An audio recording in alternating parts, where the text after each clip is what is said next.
Coffee taste to it. Welcome, everybody. We're probably got a couple more coming, but let's go ahead and get started since we have a quorum. Clerk, could you have a roll call for us, please? Sure. Good evening. Chair Rennie, Here? Director Tate, Director Smith, Director Miller. Director Miller is present. Thank you. Director Sinks. Here. Director Gibbons. Here. Director Bruins. Present. Director Craig. Here. And I will note that Vice Chair Harney, Director Abekoga, Director Corrigan, Director Cortese, and Director Grilly are absent. Okay, thank you. So first item is public comment. Would anybody from the audience wish to address us for 3 minutes or less on anything not on the agenda? I have no card. Seeing nobody coming forward, we'll close the public portion of the agenda, and hopefully the directors will get orderly here. So next up is our consent calendar. Would any member of the board wish to pull an item from consent? I'd like to pull 1B and 1E. 1B and 1E. Let me mark those down so I remember. B and E. Would any member of the public wish to pull an item from consent calendar? Seeing none. All right, then. I'm looking for a motion for the consent calendar minus 1B and 1E. So moved? Second. Any further discussion? Seeing none. All in favor? Aye. Anybody opposed? Passes unanimously with those that are on the dais. Okay, so let's go back to, let's go to item 1B. Would staff like to, Well, let's go with 1B. Yeah, why would you like to? There's a resolution citing Jim Griffith's work, and it says, the second whereas says Jim Griffith played an important role. I would like to move that we adopt this item, but upgrade the important to pivotal. I think Jim Griffith played a pivotal role, and the rest of the whereases demonstrate that, but I'd like that be read in immediately up front. Okay, I guess that's a motion and a second. May I ask a question? Please. Did we invite Mr. Griffith to attend tonight? Yes, we did. Is He that a couldn't scheduled make it. conflict? Yes, he did. He could make it. I'm just wondering whether or not, I mean, I kind of like doing this when the person is here, and if there was a chance that he will be at a next meeting, okay, no, he's not going to be? Okay, that's fine. Don't think he's really interested. Okay, What? I'm trying to be nice about it, but that's fine, then, Second whereas read in the first clause, Jim Griffith played not an important role, but a pivotal role. Just that. would any member of the public wish to address us on this item? Seeing none, I'll close the public testimony.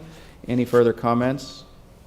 Okay, I have a motion and a second. All in favor? Aye. Anybody opposed? Looks like it passes unanimously for all those present.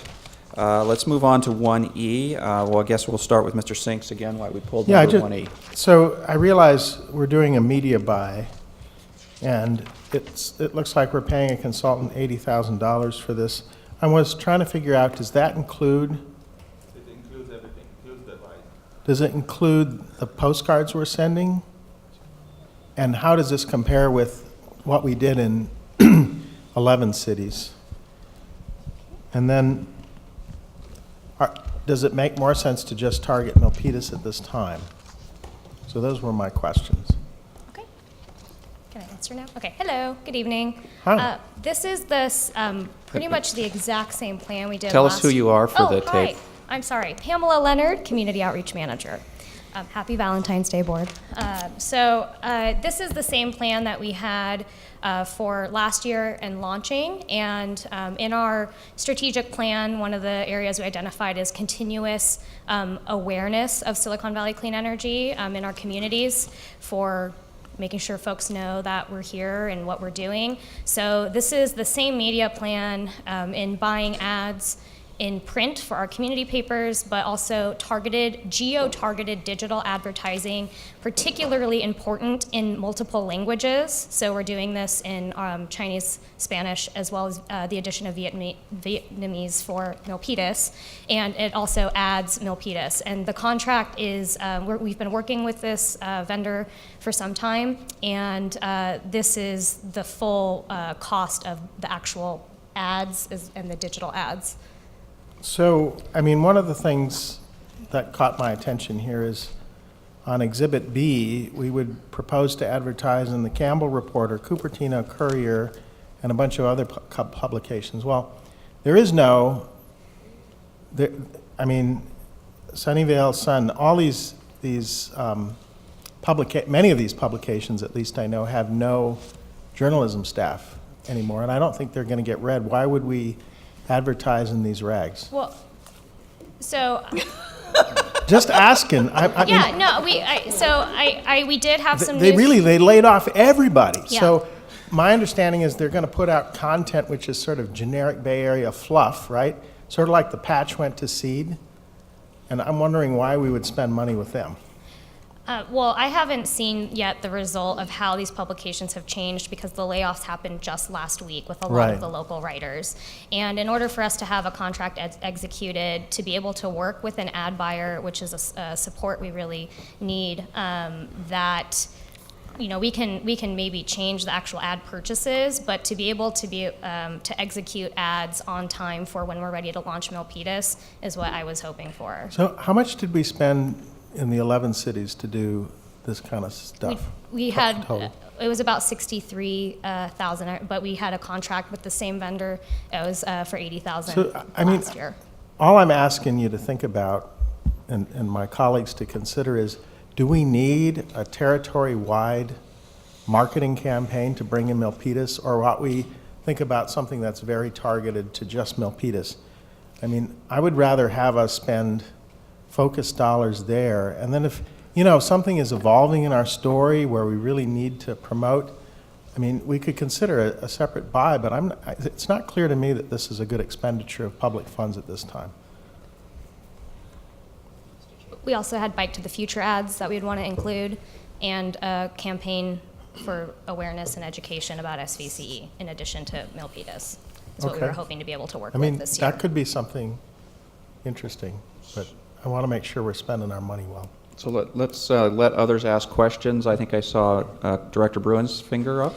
Yeah, I also had intended to pull this one. So let me first start with what Mr. Sinks is doing. So when I read this, first of all, is a not to exceed. And so it's basically having an on-call media person. So if we decide we needed to do some marketing campaign for something, we would already have somebody who we would just hit the button with and go. Yeah. So this is not about $80,000 for Milpitas. Milpitas is definitely the one thing we absolutely know we're going to do, and it looks like Bike to the Future is something else we know we're going to do, but it gives us, all the way through this contract period, the flexibility of doing any marketing campaigns without having to invest a lot of resources to re-grease the skids.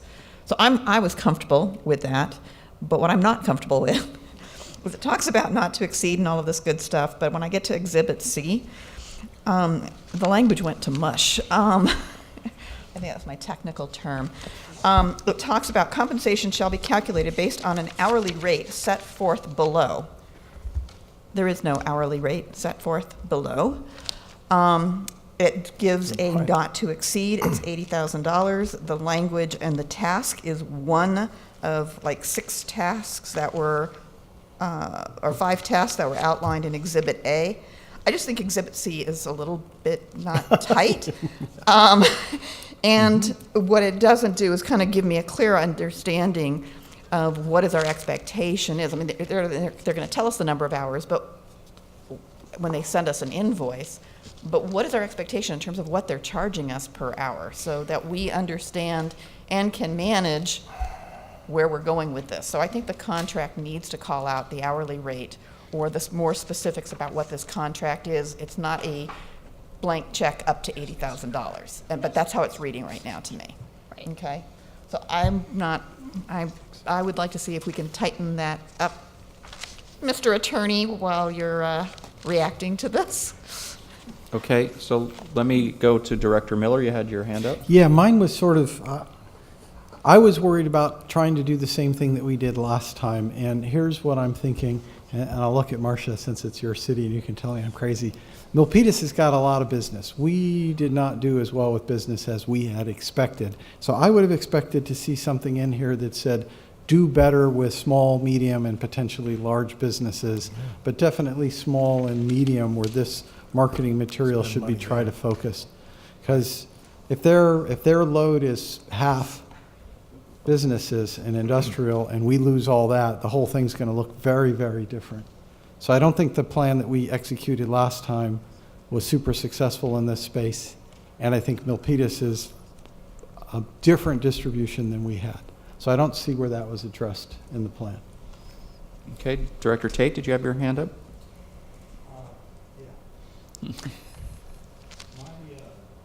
Is your mic on?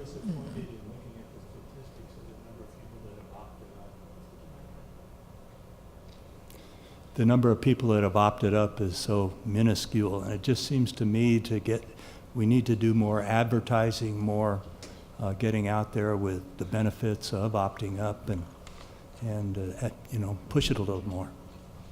Okay. Let me, Director Grilly, you'd like to chime in? I think you made some really good points because you're my little, Try. and he just told me how to do it. I would like a little more understanding of outreach in Milpitas because we know that our Milpitas Post is not going to be in existence any longer, and that even though that didn't reach a lot of people, how else are we going to be reaching our residents and our businesses? That was what I was a little unclear about. Okay, So Director wait a minute, Miller. Can we It's just a can we quick take a question. pause? Can we take a pause there and have staff Staff. explain? I mean, we all know how we reach out to everybody because we all went through this. Can we just do a brief thing because it's not just media, it's the postcard. Can you just kind of give a quick rundown? For outreach in Milpitas? Yeah, so we are going to be working with city staff to do a dedicated town hall meeting about SVCE. We're a feature in the next newsletter that will be going out to all residents in Milpitas sometime this month. There's, earned media. Of course, there are challenges right now. Things are in flux with our local papers, but there are other publications. And a big part of this contract is not just printing and papers, it's also digital, so targeting digital and also reaching different audiences that way. And excuse me. And then we do reach out individually to community groups, the faith community, other associations, Rotary, Kiwanis, those kinds of service clubs, and we reach out to all of those groups to try to do presentations to their members. I'm trying to think of. So what is the plan to Yeah. go to hit commercial customers? What's Well, our plan for commercial- outreach to them? Commercial customers is Don Bray. I don't know if he wants to come up and talk to that, but that is individual one-on-one outreach with his team.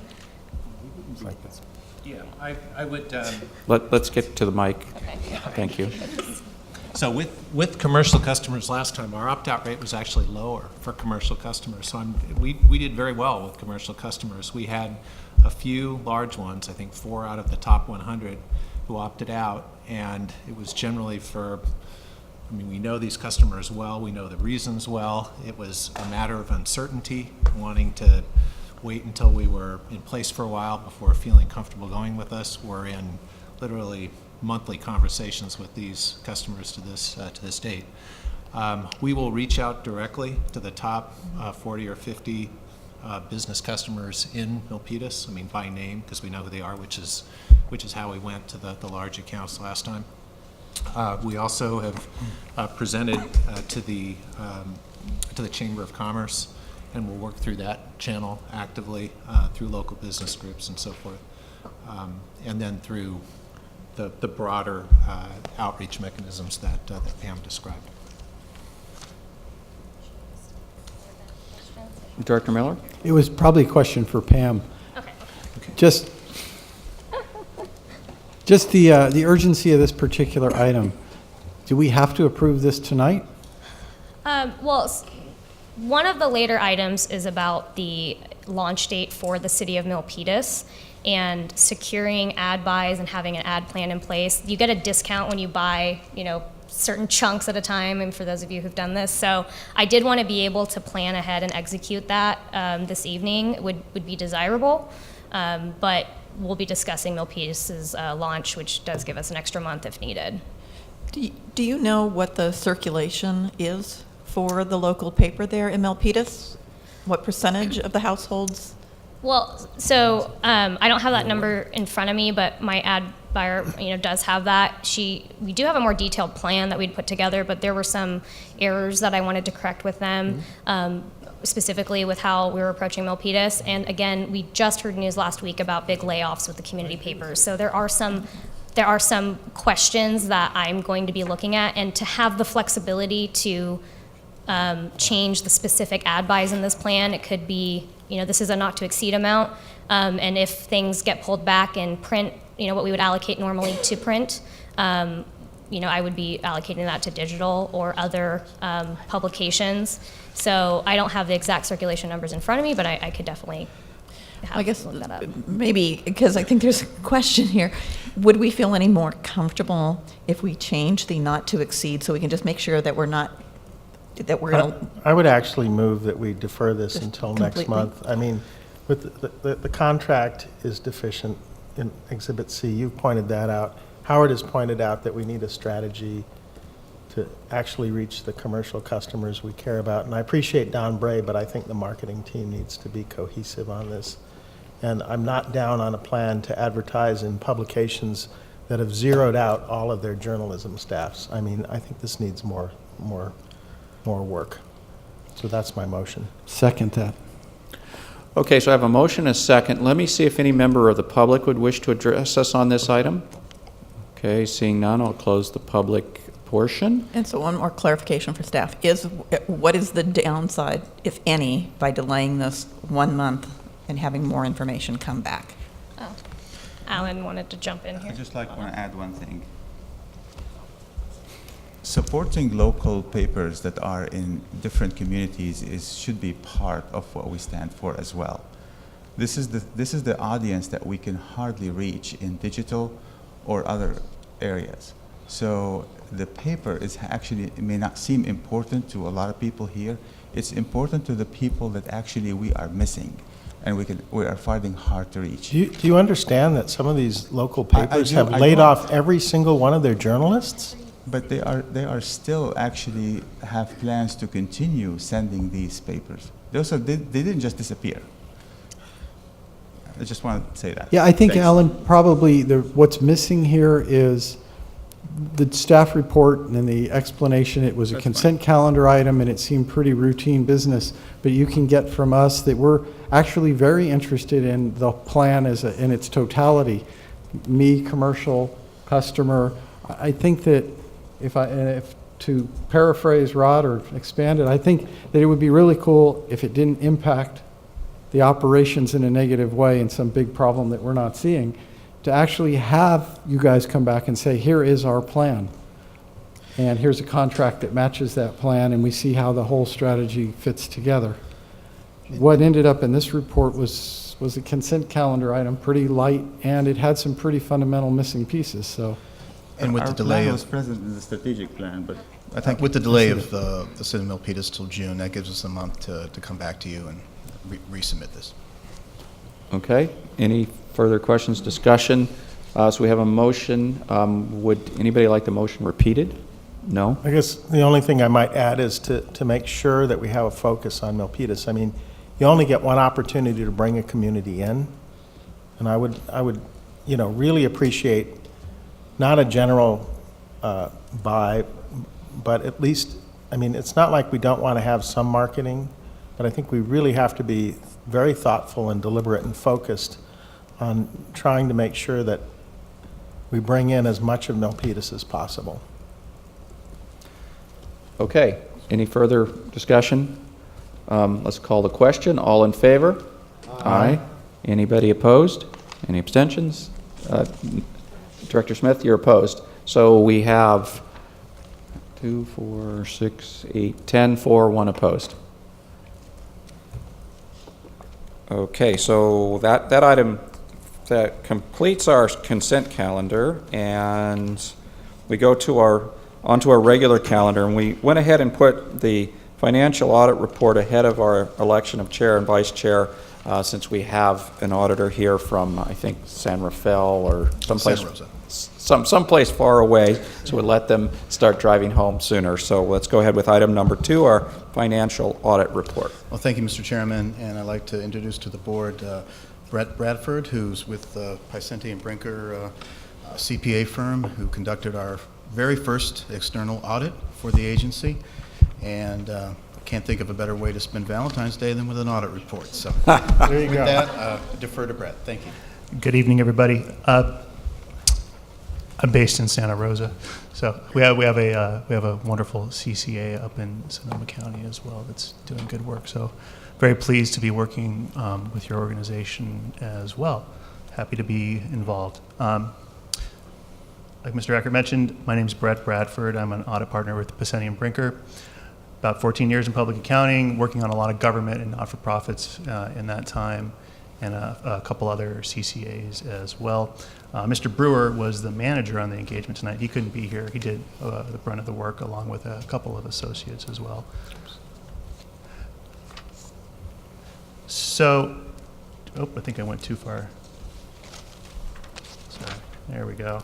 Jump around as much as possible, create some confusion. So I won't bury the lead. This is a boring audit report. We don't have anything bad to inform you about, so that's good. I do start out with my first slide here. I've only got about 10 slides. Please interrupt me at any time with any questions whatsoever. The whole point is information exchange, so I'm happy to answer any questions. Just about the relative roles and responsibilities and what we do in the audit process. Management's responsible for preparing the financial statements and establishing a system of internal control, and that's what we're talking about. The type of audit that we performed is a financial statement audit. Our role as the auditor is we audit the financial statements, so we have to maintain our independence. If we were preparing the financial statements and in the weeds on recording actual accounting transactions, of course, our independence would possibly become impaired. So we do our audit by considering the risks of material misstatement in the financial statements, which we call inherent risk. We consider internal controls relevant to the financial statements control risk, and those are the processes and procedures that management has in place to ensure the safekeeping of assets and the accuracy of the numbers. And then based on the results of our risk assessment, we perform tests of year-end balances based on the results of the risk assessment, and then we also evaluate the adequacy of disclosures. So, as I mentioned, the audit is complete at this time with an unqualified opinion on the material accuracy of the financial statements, and we noted no significant deficiencies or material weaknesses in internal control. So a little bit more about the risk assessment process that we go through there. So we gain an understanding of the entity's operating characteristics, practices, and procedures. And we do that primarily by doing walkthroughs and examining your written policies and see if you are adhering to those policies and procedures. We also compare your procedures and operations to other similar entities, and we look at industry guidance and other professional guidance. And then like I said, we get in there and look at the actual transaction cycles. Some of the things we do there, like I said, we obtain the controls and processes, look at those, evaluate the design of the controls within the context of the entity's activities. So for this type of entity, and many of you folks come from cities and towns, much different types of activities, much broader in scope. For an entity like Silicon Valley Clean Energy, one program that makes it very easy to get our arms around it, and easy with respect to the relative simplicity of the procedures and controls that need to be in place. And then we also evaluate what we call the implementation of those controls by performing walkthroughs, and we do that by interviewing staff, observing the performance of the control, inspecting documentation, and demonstrating that the control was performed. So once we get through with all that, the risk assessment, then we go on to the actual tests of details. So starting out, revenue recognition is always a very important area. We want to make sure that the accounts receivable that you're reflecting in the financials are real and earned, and that the accrued revenue is also appropriate, and there's good cutoff in timing on that accrued revenue, which means that through the end of the financial statement period, you've recognized all the revenue related to all the energy delivered, regardless of whether or not you've done the billing. Excuse me. So we do that by testing a sample of customer billings. We actually pick from the very large population and do a significant test of actual billings. We also look at all the cash coming in during the period and see, does that relate just analytically to the revenue that's actually recognized? We look at the cash received also subsequent to year end and relate that to AR to make sure that that's supporting the AR that's recognized at the end of the year. And then we also, and this is less important in the early stages, but becomes more important as time progresses and you gain more history and accumulate possibly more of a necessity for a reserve, which is evaluate the adequacy of the allowance for uncollectible accounts. And Maher, who's assisting you guys externally with the accounting, in conjunction with Mr. Eckert and the other staff members, you guys are looking at that on an ongoing basis. And as you develop more history and also compare the information with other CCAs, you'll have more of a base to make sure that you're recognizing an allowance that's adequate to cover what you're not going to ultimately collect. And last thing, like I mentioned, cutoff is important as well on the accrued revenue side. And then going on down the balance sheet, cash existence, very significant balances with the banks, relatively easy for us to audit by sending just direct confirmation with the banks, just directly to the third parties, verifying that the cash is there. Then on the other side, in the liabilities, accrued cost of electricity, that's very important too. Even though you haven't paid for some of it, you know that because you've delivered electricity through a certain period, there's a cost associated with it based on all of your contracts that you've entered into. So making sure that the cost that's recognized matches up timing-wise with the revenue that's been recognized. Notes payable, also more confirmations there, very, very easy to get our arms around. And then financial statement note disclosures.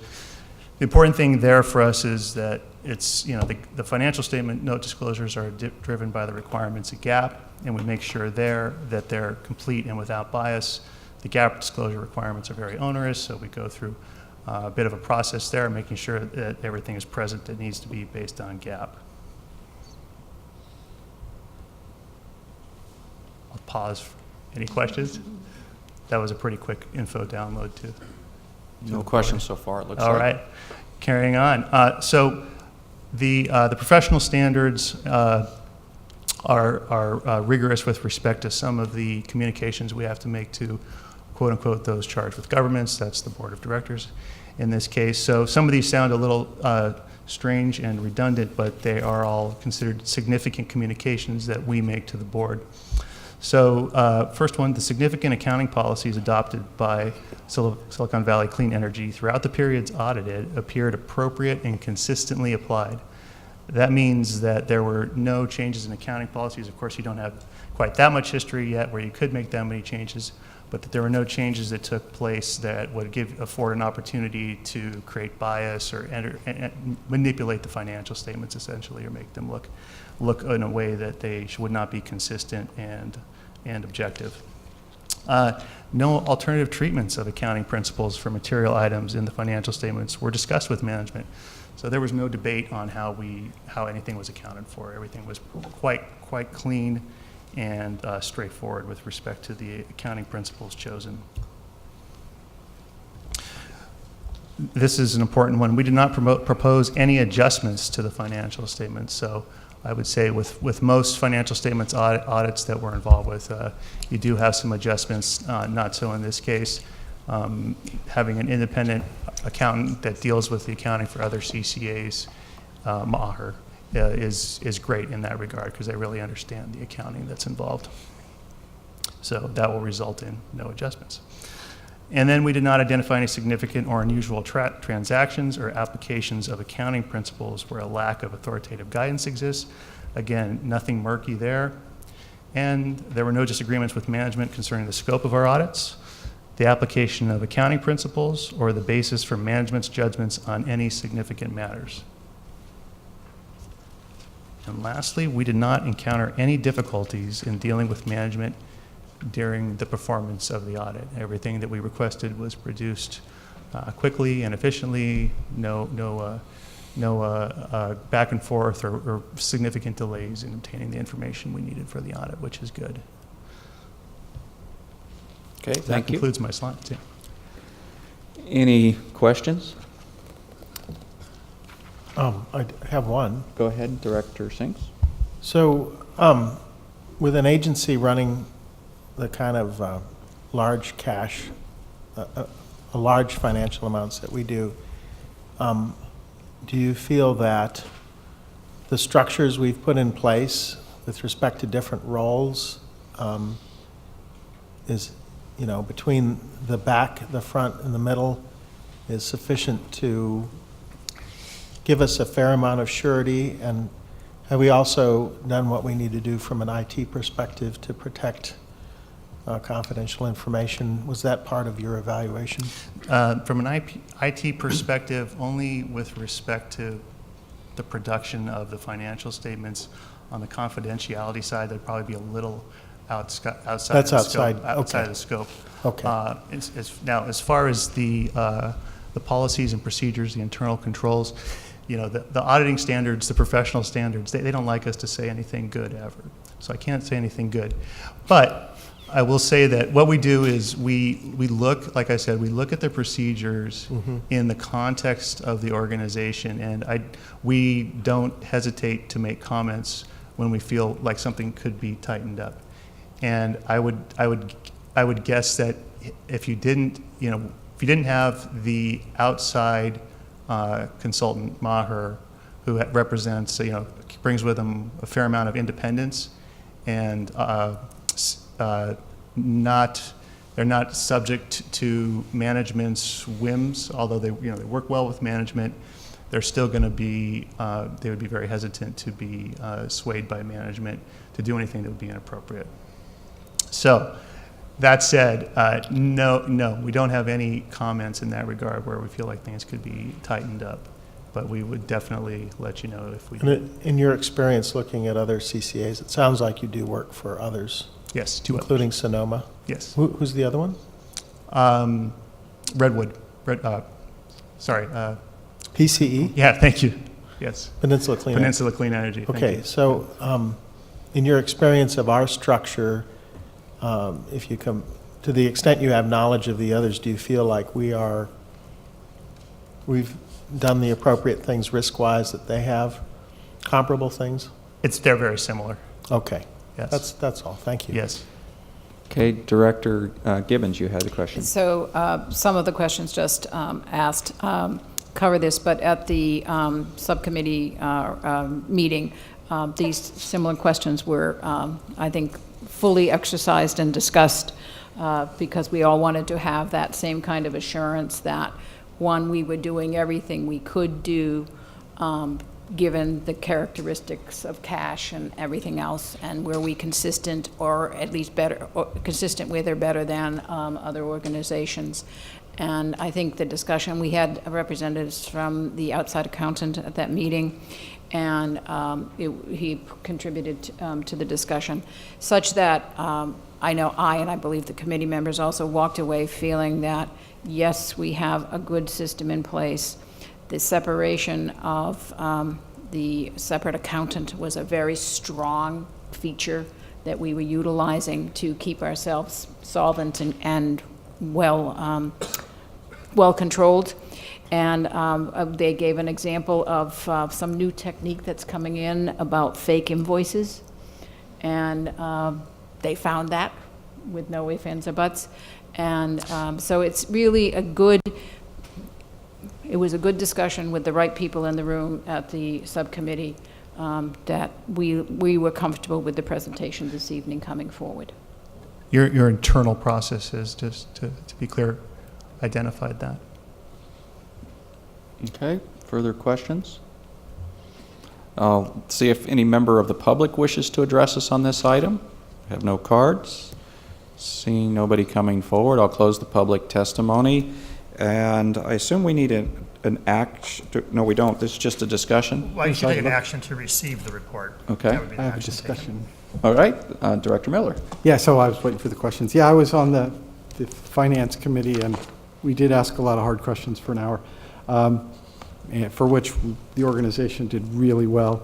And I did read the whole report twice, once for this and once then, so I'm pretty comfortable with what we have.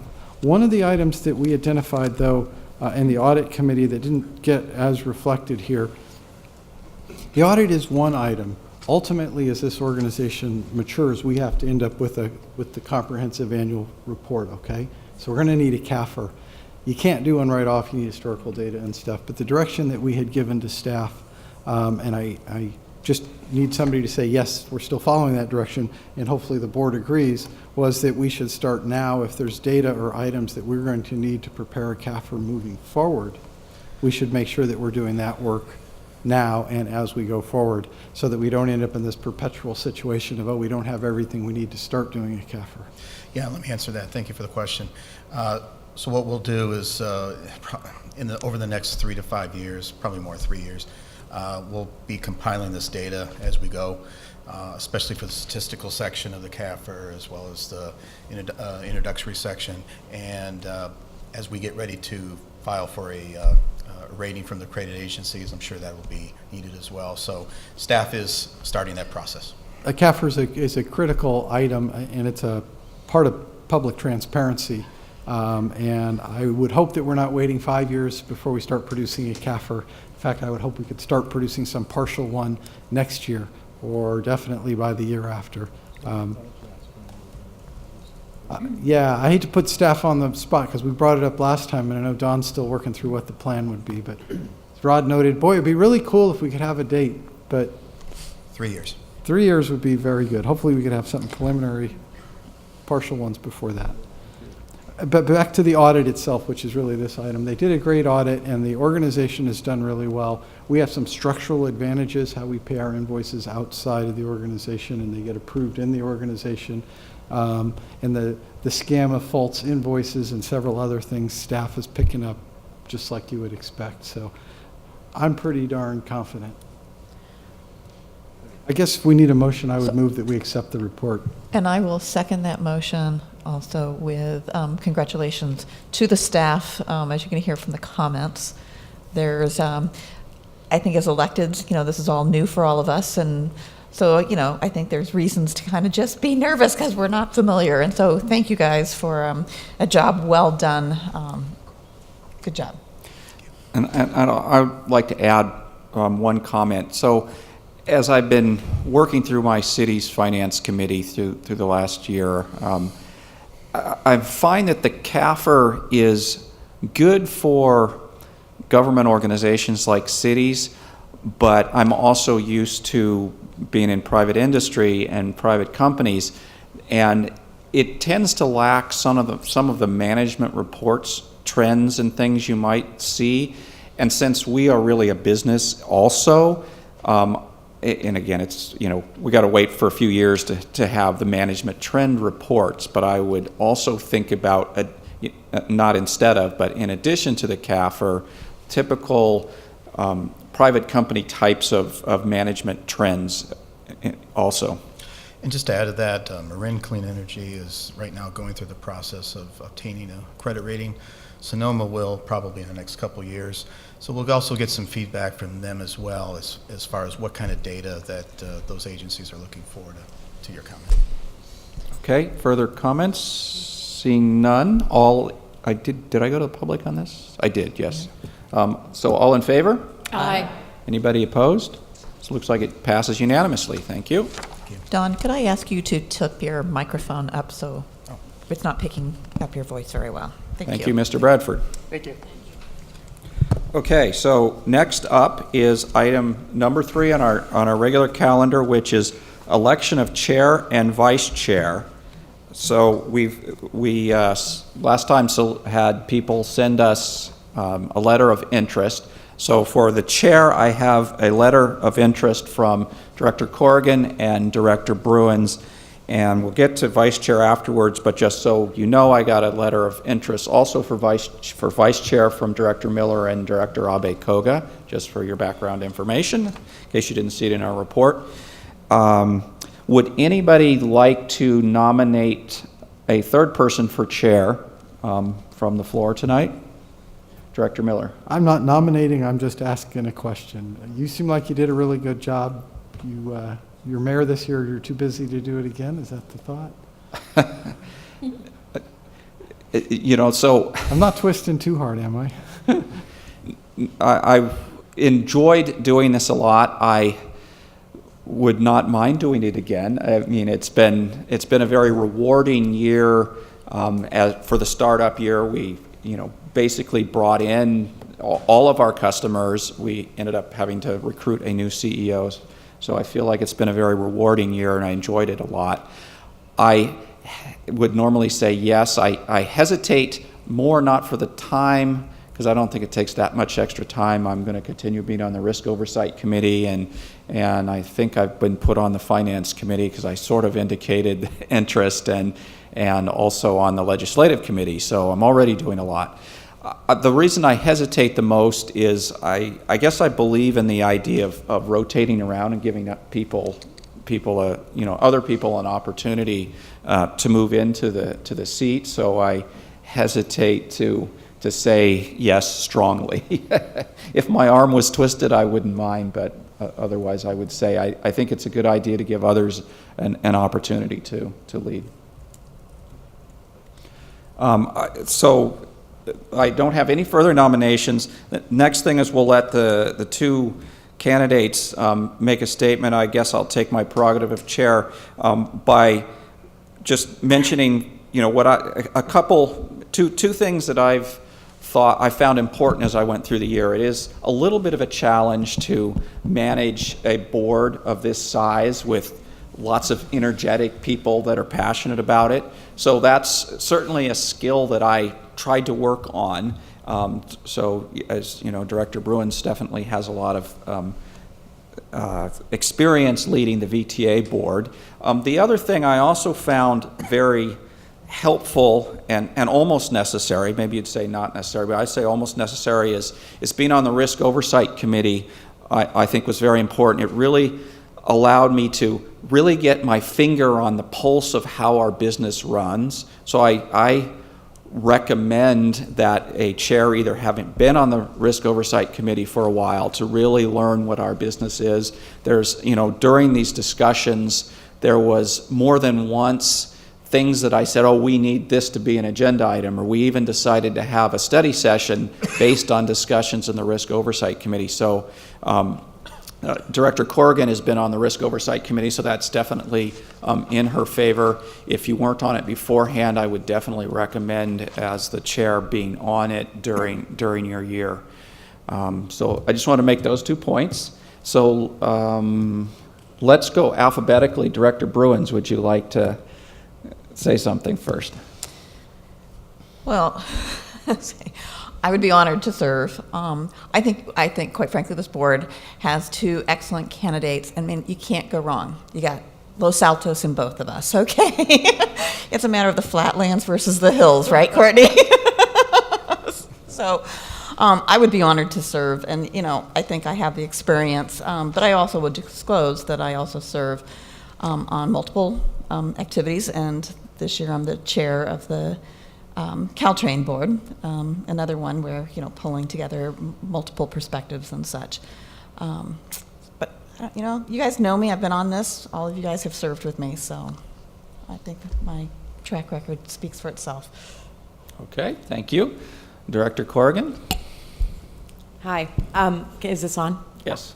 So, Howard, to your point, I asked the same question as we left a meeting the other day, and I feel equally confident that I could serve and support either of the 2 of you if you would continue, or if you get elected. Let me be perfectly clear. When the request was made of directors to step up and throw their hat in the ring, I was happy to do so. I have a background, prior to starting my family, I ran my own company in San Francisco. I more than doubled the revenues in a matter of 5 years, ran the company in a highly competitive environment, and was successful at making my company one of the most well-known names in the industry we were in. With that said, I think it's also, to your point, Rob, I've spent the last year or two on this board and subsequently in the risk committee, really wrapping my head around what we do here. The finer points of the business itself are very complex. And while I think we're in a great shape, having almost completed a year here, there's no doubt that we're facing enormous challenges going into this next year, both legislative and business-wise. So I'm more than happy to do the job. I would never stand on a soapbox and pretend that I'm the most or best qualified to do it. I feel pretty confident any one of the three of us would be excellent and give our best to the job. So, you know, I'm happy to do it. I'm also would be delighted if Rob would stay. I, in my own city, have made a pretty strong statement about the health of an organization and term limits and turnover on committees. So I do understand your point of view, and I'm happy to do the job if so elected. Okay, thank you. So let's see, do directors have comments they'd like to make?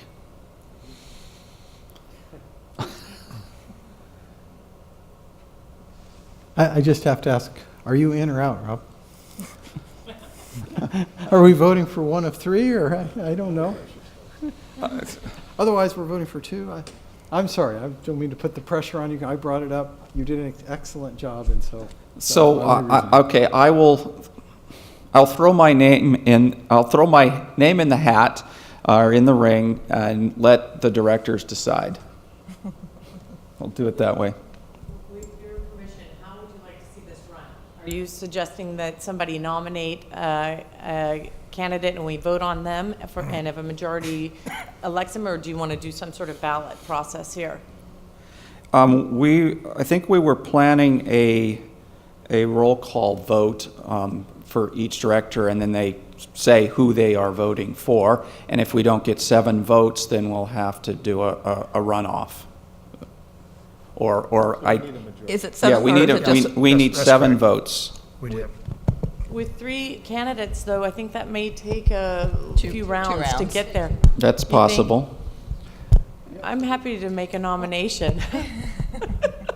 I'm also happy to proceed with your plan here. I, for one, would like to see the chair rotate. I think we have a bunch of competent people here. If you've been on the board for a while, I mean, I really feel like, the reason I stepped down after what? Was it? No, it was less. It was like 6 or 8 months. 8 months. Is I thought it was really important to give everybody a chance to do it, and I would just speak in favor of, bringing different perspectives into the leadership of the organization. So I respect both of you. I think either of you do a fine job, and I'm hoping that one of you is successful this evening. Any further comments?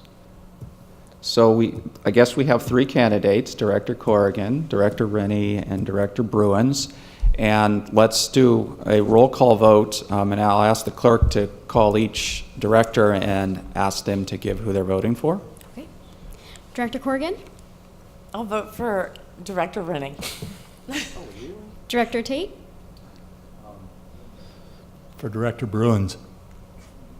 Director Smith? Well, I'll make it interesting and vote for Director Corrigan. Director Abikoga? I'll follow my colleague to my right and vote for Director Corrigan. Director Miller? Since I got him into it, Director Rennie. Director Sinks? Director Corrigan. Chair Rennie? Director Corrigan. Director Gibbons? Director Bruin. Bruins. Director Bruins, I'll go ahead and do Bruins. Director Craig, Director Corrigan. Director Grilly, So I don't think we got 7 on anybody. No, so we have 551. So at this point, they want to do is just have them a vote between Directors Corrigan and Bruins on the next round. We just have to ask, because it did not appear to some of us that it was a 1. It was 2, actually. was Director 5-3-2. Corrigan and Director Oh, I'm Miller sorry, it voted was for 2. him. I'm sorry, yes, that's correct. 452? Yes, it's 552. That can't be right. 5-3-2. 5 for Corrigan, 4 for Director Bruins, I'm and 2 sorry. for Chair Rennie. So it's, 5 Corrigan, 4 Bruins, So if 2 I change my Reading? vote Two. to vote for myself, we're done here? no. No. No, Seven. you have 5 There'll at this still be point. a So, vote so short. we'll do a new vote with just the 2 top vote getters, Director Corrigan and Director Bruins. That's the plan. I think so, yeah. So let's do a roll call vote again, please. Okay. Director Corrigan, Corrigan. Director Tate, Bruins. Director Smith, Corrigan. Director Abikoga, Corrigan.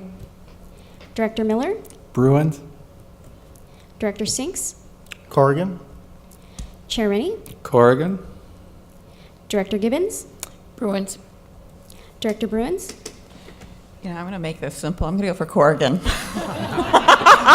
Thank you. Director I just want to make Craig, sure we have a guarantee. and Director Grilly. Corrigan. All right, thank you. Congratulations, Director Corrigan.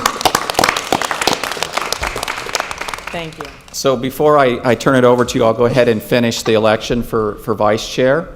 So we have two candidates that expressed interest, Director Abikoga and Director Miller. And is Director Bruins interested in throwing her hat? No. Okay. Really not? No? No is acceptable answer. No, I don't, and I don't. I'm hoping next year is the year that Los Altos has a new person on here, and that my focus after next year is to transition another high-quality person onto the board. Why? Why would you? I'm just curious, because, You can cover this offline. okay, That's a good offline discussion, I think. yeah, okay. Would anybody else wish to nominate themselves or somebody else for co-chair, vice chair? Okay, seeing none, so we have 2 candidates for vice chair. Let's see. I guess Abikoga is first in the alphabet, so we'll ask Director Abikoga to speak first. So it's been an honor to be on this board this past year. I was part of the original 4 that started the feasibility study back in 2014, I believe.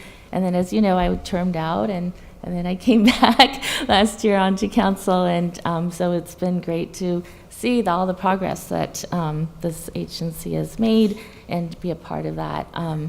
As one of the 4 founding cities and one of the larger cities, I've tried to be involved and served on the executive committee, served on the recruitment for the CEO, and then I think now as we move forward and we see the challenges legislatively, regulatory-wise, we've started the Ledge Committee, and I'm a part of that. And I think if I think if I can offer something, it would be that my having had a chance to work with the state legislature and building the relationships and understanding how the system works, I would like to play that role in helping to move our agency into a higher profile status as we do more advocacy. So I would be honored to serve as vice chair. Okay, thank you. Director Miller? I got to give the boomerang speech. So I've been involved not since the first 4 cities, but since we all got together as a group. I've served on the original executive committee. I've served on the risk oversight. I've served on the finance. I've served on both CEO searches. Obviously, my heart and soul is in it. I mean, I'm crazy enough to go to Milpitas multiple times, to try and persuade others to be directly involved. And for those who followed me in the meetings, my technical knowledge of this subject is pretty high, and my business knowledge is pretty good too. I think I bring a lot to the organization, but I think there are two factors that are important here. We are a group of big cities and small cities, and I think it is actually really good to have both perspectives represented. And secondly, I think our challenges in the coming year or the coming couple of years are not going to be so much about the electrons and how much we're paying for prices of solar. I think our challenges are going to be with the legislature. And so when we get to voting, I'll be voting for Margaret. Just in case anybody had any questions. All right, so would other members of the board wish to make comments? Director Corrigan. Let me just be on the record of saying I'd be happy to serve with either of them. I've worked with both, and I'd be delighted to work with either of them. I wish you both luck. Okay, further comments? I set you up. I mean, Director Sinks? I will say that I've been impressed with Howard's attention to detail. If you looked at the questions he's asking on the risk committee, you would recognize that he has a real command of the business here. And I think that, we are running a business here, and it's essential that, a few directors have knowledge of it. So I'll be supporting Director Miller. Director Howard. Even if he's not supporting himself. I'm supporting myself. I'm just supporting Okay. All right, so Director Gibbons. The conversation is always enlightening up here, and I think the way we all work together and support each other is been really commendable, and I think that our organization and staff all benefit from how we go about things in that manner. I think Director Miller has, in my experience on several committees with him, has brought a great deal of knowledge and conversation to details and analysis that I have found personally very valuable, and I think to the organization. And because of that, I would like to see him stay in a role where he can be on the numerous committees and rather than serve as chair, because I think chair does take time, effort, and energy. And I think that ultimately, when you're chair, you can't talk as much and contribute as much. And I think Director Miller contributes an awful lot, and I'd like to keep him in the committees where I think he provides information and value to me. Okay, any further comments? All right, if I could ask the clerk for a roll call vote on this one, please. Sure. Director Corrigan? Director Abe Kova, excuse me. Director Tate? Really tough choice. Abakoga. Director Smith? Director Abe Koga. Director Abikoga? Myself. Didn't even vote for me. Is that a third choice? Director Abakoga. Thank you. Director Miller. Thank you. Chair Rennie? Director Miller? Director Gibbons? Director Abikoga. Koga. Director Bruins? Miller. Director Craig? Director Miller. Director Grilly? Director Abe Koga. Thank you. I think that's 7. Correct. That's 7 for Abikoga and 4 for Director Miller. Okay, so congratulations, Director Abe-Koga as Vice Chair. So let me invite our new chair to take her name tag and come over and take this seat here. And turn the meeting over to her for agenda item 4.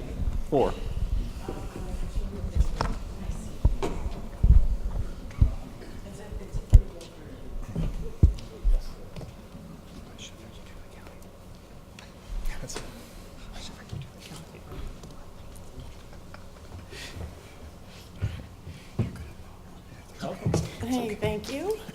Is there room for my water? I can't write.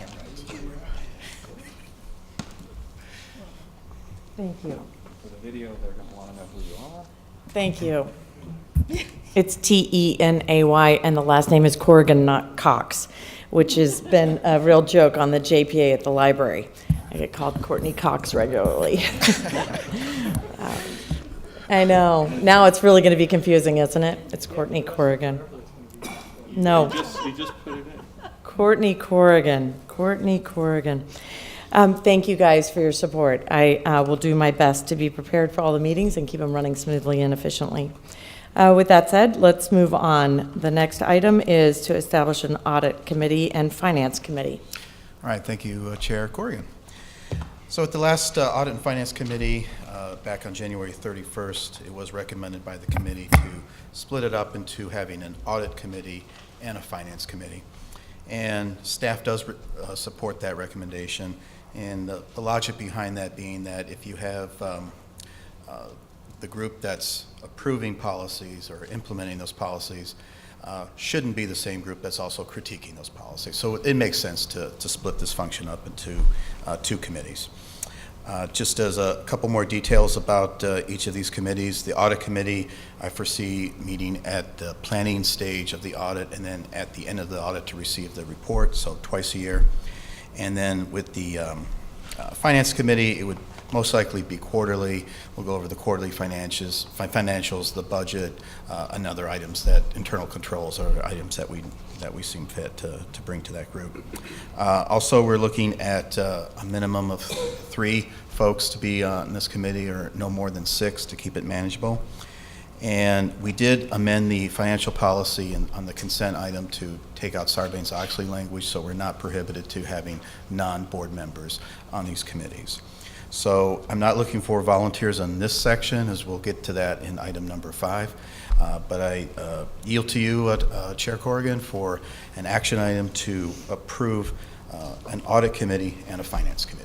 I do think we need to clarify, also coming out of that subcommittee meeting, we discussed the alternates, the policy of having an alternate attend, and discussed not allowing alternates to attend in your stead at these finance or audit committee meetings that you would need to attend.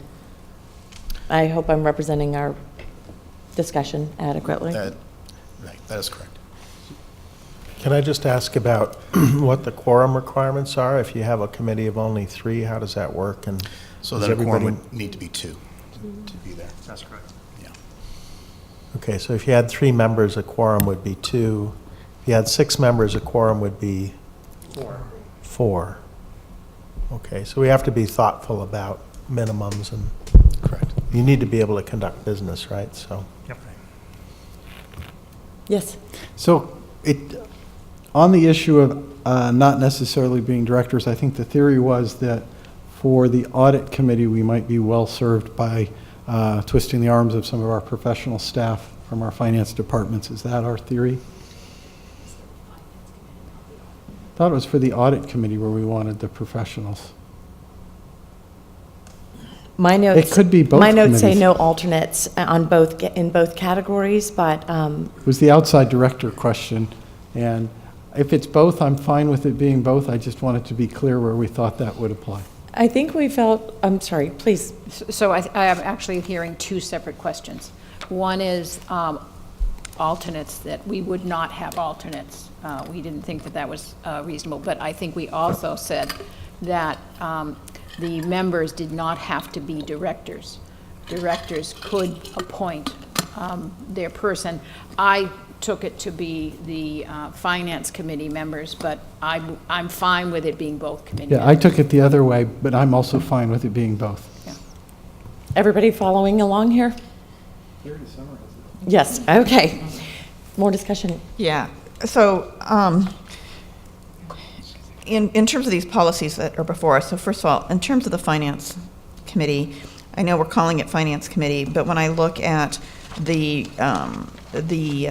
other policy areas and such that they serve on, it seems to me that that is a finance and admin committee because it deals with policies, et cetera. So I would actually like to recommend that we modify that one to be finance and administration, so the finance and admin. And then the other thing is and particularly in light of this discussion, I'm glad I made my note on this one too. In the policies, we don't say anything in terms of really what the composition is. It doesn't say whether it's board members, alternates, members of the community, et cetera. And is that, why don't we have, is there a reason why we don't have that into our policy? Is it because we're wishy-washy and we haven't figured that out quite yet? No, one was we wanted to first amend the financial policy one to take out the Sarbanes-Oxley language, to leave that option open to have non.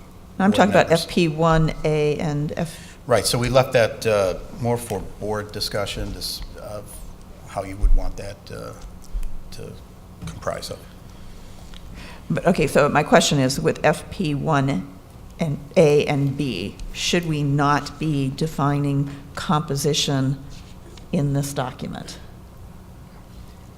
So that would say, like committee membership must be members of the board or alternates or whatever we're talking about, having that prescribed in the policy itself. So No, I that think way, a year from now, we're not scratching our heads. No, that's a very good idea, and that would be, for example, it would be under section 3 for the audit committee. And again, I think staff left that out just because we wanted to get direction from the board as to what that should be. But when taking action on this policy, we should add in who the members of this committee are qualified to serve. Okay, so maybe can we restate, when we look at the membership, let's just deal with them one at a time. When we look at the audit committee, so policy FP1A, what are we saying? My suggestion would be, first and foremost, if the majority accepts the recommendation out of the committee to form 2 separate committees, let's. But this item is about approving these policies that are before us, the modifications, creating the audit and the finance, right? Correct. So that's what this item is. So we have to. Okay, put it into the motion. Okay, super. No? No, I was looking for just a straightforward recommendation to separate out the committee so that we had 2 separate committees. And then once we get into establishing or appointing those committee members, we could discuss who they needed to be and therefore craft what the guidelines needed to be about who was serving in those committees. Yes, but maybe I'm misunderstanding. The item before us says to approve, to establish a separate audit committee and finance committee. So it says separate them, and to adopt FP1A and FP1B. Okay. So because it's all, that's what this action item, or this We agenda item is. we could take them one at a time if you wanted. I don't see the purpose of taking them, Then make a motion. We could just do the whole thing, right? Well, so I'm happy to make I have a couple questions. I'm happy to before make we- the motion if I could understand what you guys, I would like to put into section 3 of each of these policies who is eligible to be a member. Right. And I'm not sure I understand what the board's wishes are. Yeah, I was sort of this thing out of the committee that we could be board members or that we could appoint our professional staff. On audit and/or finance? I think we collectively agreed it would be both.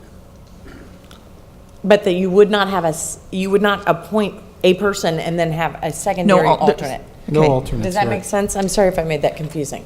No, if that's the case, then I will move approval to establish a separate audit committee and a finance and admin committee. Yes. And adopt FP1A, which is the establishment of the audit committee, and FP1B, the establishment of the finance and admin committee, with the change in title to finance and admin, and with modifying the committee membership to specify, and you can decide whether or not you're going to want to bring this back for this as direction or not, but to define the membership as either a member of the board, an alternate member of the board, or a staff expert or staff person.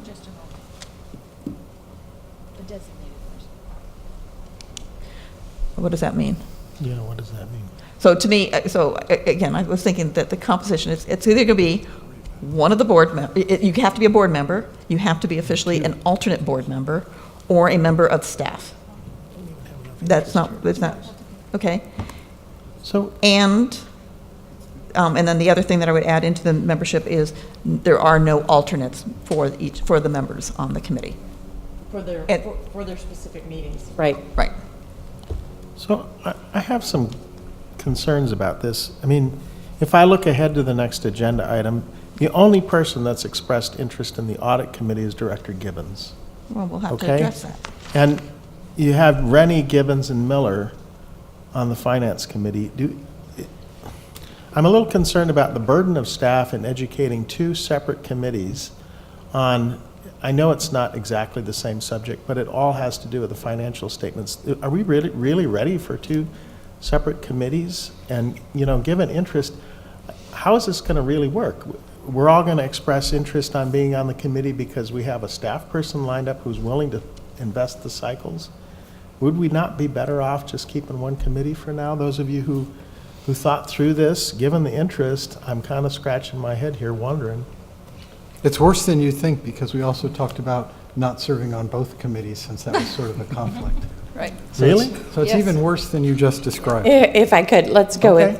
with Director Gibbons, please. So, thank you, Director Miller. We did in fact discuss this clearly, and I think it was at the direction of or at the encouragement of the auditor and the accountant that they Really? needed to have separate functions.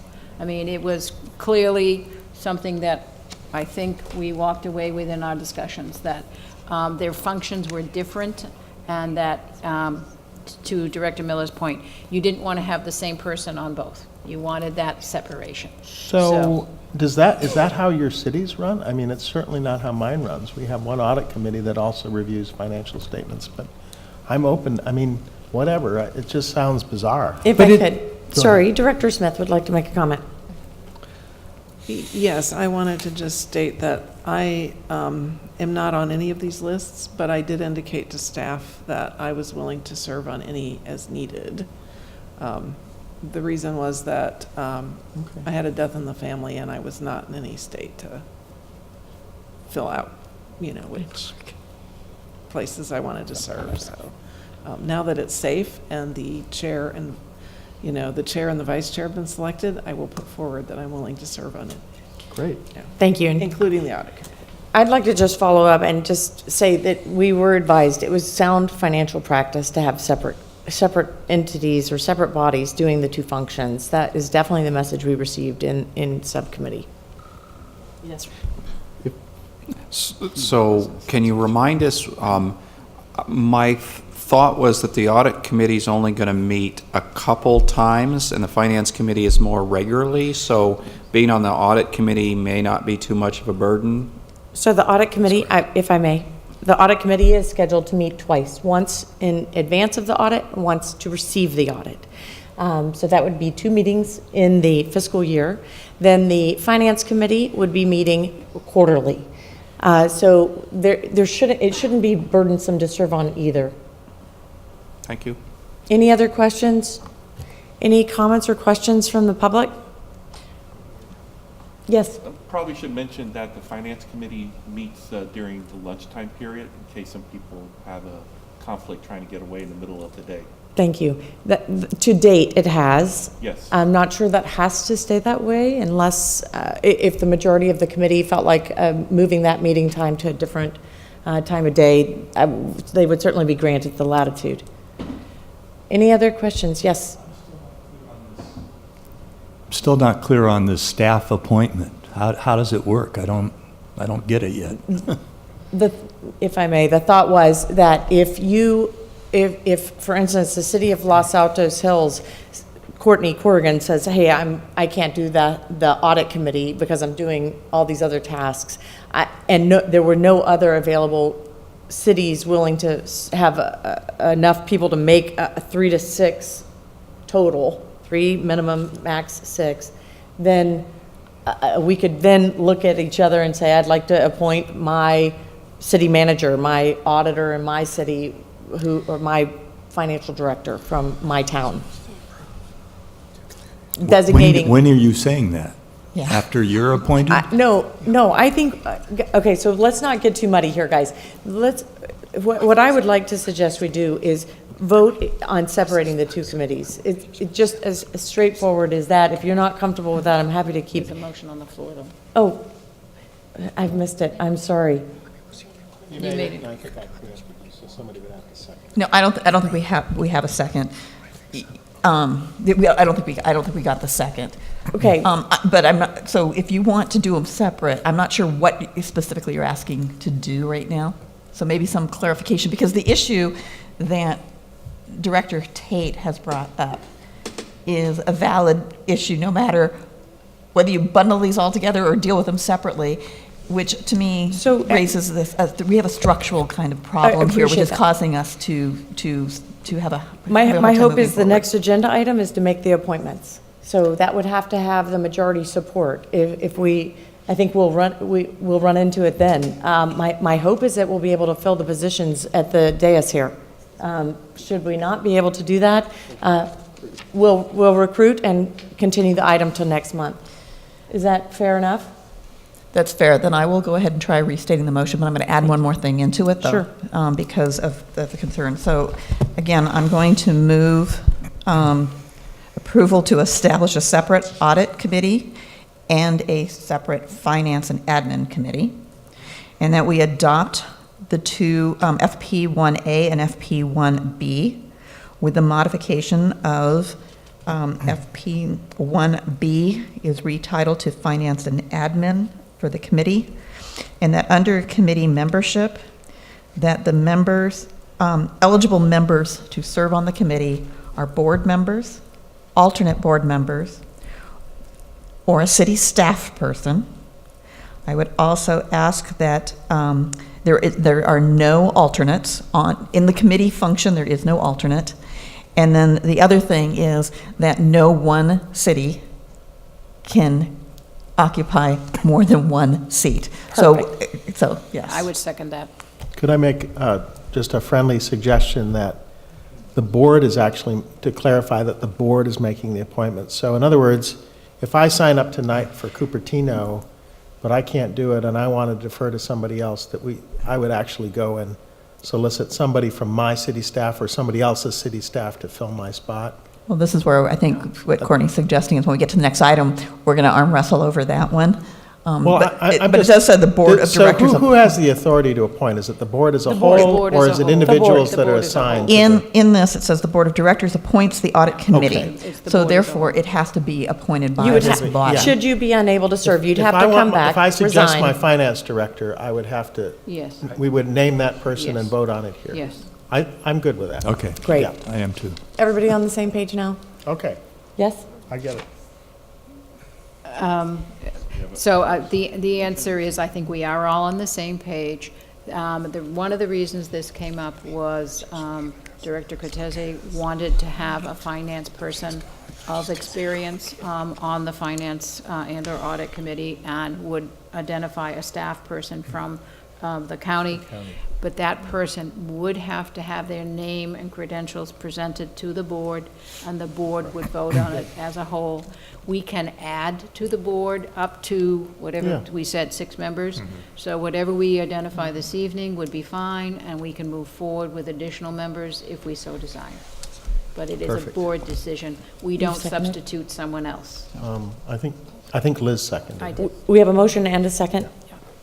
Any other discussion? Yes. Yes, I wanted to ask Director Bruins to repeat. No, just one part. The reason for adding the. One seat, one city? No, the administration. Why I expanded the title from finance to finance and admin is because when you look at the policy that defines the internal controls and accountability policies, so it's on page 2 of FP1B. It says in this that developing other policies and further serve to protect the agency, including personnel policies, long-term contracts and leases, records retention. That's, to me, all administrative in nature. So that's why I was asking to change the title to reflect you're getting into something more than just bean counting overview. Okay. Thank you for clarifying. We have a motion and a second. No further comments. Can I call for a vote, please? I did. I saw none. So just call. All in favor? Aye. Anyone opposed? Anyone abstaining? Passes unanimously. Thank you. Yay. One down. Okay, great. Next, we are going to appoint board committee members. I've not got the best notes here in front of me. Do we have a, I saw something that said for, excuse me 1 second. When I first sat down, there was a piece of paper here that said for.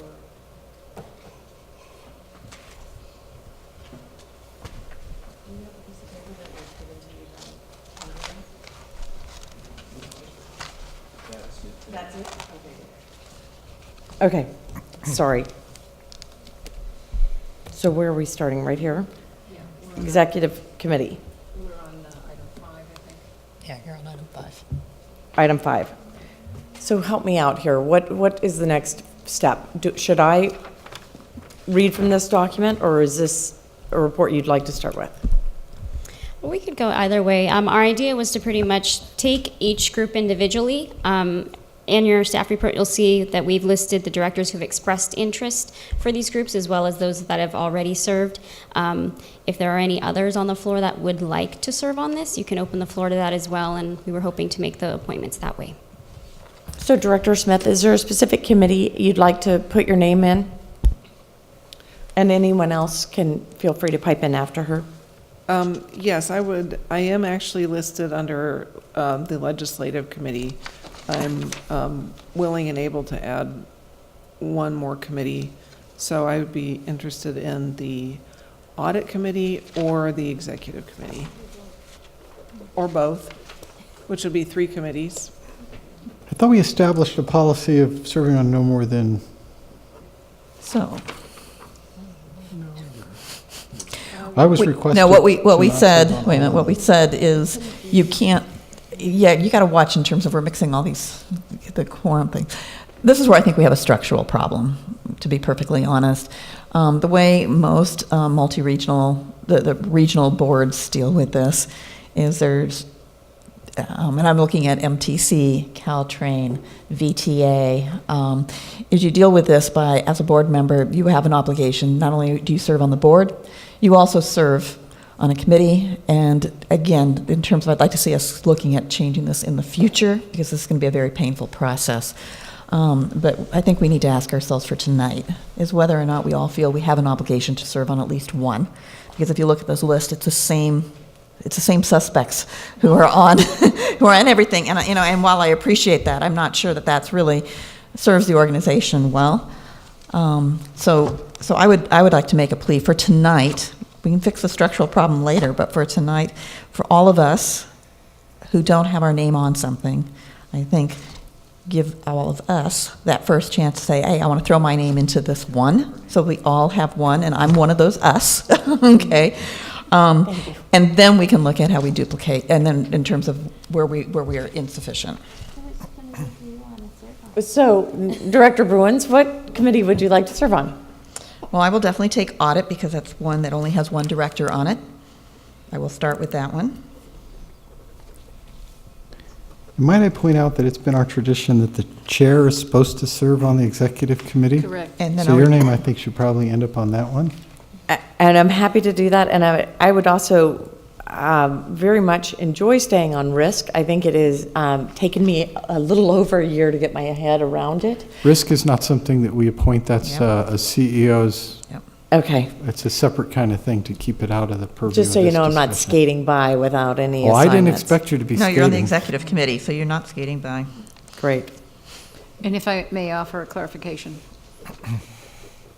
So my name is on audit and finance only because I wanted to make sure we had a commitment. I would do one or the other, but the objective is not to do both. So whatever serves the best purpose, I'm happy to assist with. Okay. And I didn't put my name on for the finance committee. I wanted to see if other folks wanted to serve, but looks like you might need another one in there, so I would love to continue helping out there. Thank you. How about you? Your name is already on one, and that's sufficient. Are you good with that? We probably need to. No, I also said I could add a couple more, but not 3. I mean, I would add one more. Is there one of particular interest? I'd be willing to serve on the executive committee because you have 3 at-large members. And I'd be willing to serve on the audit committee. Or any other committee that there's an opening, but those would be my biggest areas of interest. Anybody else want to throw their name in the ring on any? I'm going to just read the list of directors who've expressed an interest, and we'll go through head count if we can. Does that suit everybody? Hang on. Sorry. I'd put my name in for the audit committee. Audit. Great. So if that's the case, then I would withdraw my name from the audit committee because you've got enough people interested. And I think we only And have- then I'll do the finance. Cool. I only show 2 for audit, but maybe I'm missing something. Right now, Oh, that's I'm what I'm showing- missing. I wrote it on the back. Excuse me. What do we do about the directors that aren't here? And, Assign them to everything else. Yes. well, I know, for example. Oh, did I say that out loud? Yeah, Dave Cortese has kind of No, volunteered staff I'm in one of joking. the financial spaces, and I think we should capitalize on that if you're willing to volunteer people. I think we should. Well, except by the rule, we just decided we would have to have a specific name to appoint. So, but we could imagine a placeholder there, right? That's what I was For thinking. future appointment. And that's on finance? Finance. So, yeah. Finance or audit, what we if you got came from- up as a Add problem. Santa Clara County Board of Supervisors on that one. And then we're missing Daniel, right? Yes. Does anybody know if he's going to stay on or if his appointment may have changed? I mean, my discussion with him goes like this, he had a job here, but his job has now moved to where he's doing it mostly from home, so coming up here for any of these committees is challenging, and, it sounds like between that and also, right, he's seeking to actually be elected this year instead of appointed, and he just couldn't make the time commitment to be chair to move up from vice chair to chair, so Can we- I'm guessing that. Can we put him on the audit? committees will- Put him on audit then. Let's put him on. If you feel, want to put Cortese? Sorry. with all due respect, I would probably ask him before. I would, too. He's also, was it Mayor Pro Tem? Is that the right phrasing? Oh, He's is been he? appointed Mayor Pro Tem. So Okay. I'm going to guess that there'll be another, they've had a death on their council, they Yeah. have to appoint Yeah, a new yeah. person. So I think that But she was we're gonna going to run. have a new person most likely to deal with. So I think we can just simply say we have an opening for Gilroy to fill when they have resolved what they need to do. And just for a little insight, I have not heard from Gilroy on their appointments. That will be done later this month. Oh, Okay. so it could change. Correct. Courtney, I've got to admit, I'm not on anything. Yeah, so- And Ms. Bruins pointed out that I should be. Your alternate is on Your risk. alternate is on risk. My alternate is on risk, and I would be willing to do something in the governance or whatever you call it. Legislative? Legislative. We'd love to have you. Great. Yeah. Just so I can go to sleep tonight with my conscience clear. Well, Good job, Mr. Tate. I would say Anthony is serving well. I mean, He's a this is great not much, addition. but he's a Tony great is addition to super, absolutely Risk super. Committee. So Having a with lot. everybody's blessing, I'd like to just read the list as I have it and make sure it matches, or maybe have you read it? Okay, so for the executive committee, I have Director Gibbons, Director Sinks, Director Abby Koga, Director Corrigan, and Director Smith. Right. Should we discuss these one at a time? Is everybody confident that's a good? Do you want to vote on them one at a time or all at What? once? Director Smith, did you still want to be on that one? She's on it. There's 5 there. Yes, I'm willing to serve in that capacity. Okay, I just, because she's on 3 of them, I just wanted to make sure. Thank you. It's not necessary for the numbers, but if that's, I just want to make sure, because right now, You've got legislative, executive, and audit. Well, I'd drop off of audit. So I think we've got enough Yeah. people who were, No, you know, audit's down, without you, we're down to 2. You know, it might be okay for me to serve on the audit committee since it's only 2 meetings, and as a chairman this year, that might make sense. How do you feel about me switching places with you on I audit? am completely fine with that. Okay, Good, thank you. does that work? I'm sorry, I think I missed that. So Director Corrigan, you're going to serve on the audit? Yes, please. Okay. In lieu of Director Smith. What's the list? Just read it. I just want to point out to the board that we have in policy, it's 5 to be on the executive committee, and I think right now we're up to 6. I think we're at 5. Oh, my apologies. Read the list again. It's 5, right? Sure, I do have 5. Director Gibbons, Director Sinks, Director Abikoga, Director Corrigan, and Director Smith. Apologies. But I'd also like to point out that at one point, we did have 6 on the executive committee, and as a board, we decided to narrow that down to 5 with the resignation of Director Miller. See how flexible I am? I'll give up all kinds of Good. work. Are we good to move on to the next one? The audit committee, please? Yes, please. Audit committee, I have Director Bruins, Director Grilly, and Chair Corrigan. Anybody have any concerns about the makeup of that committee?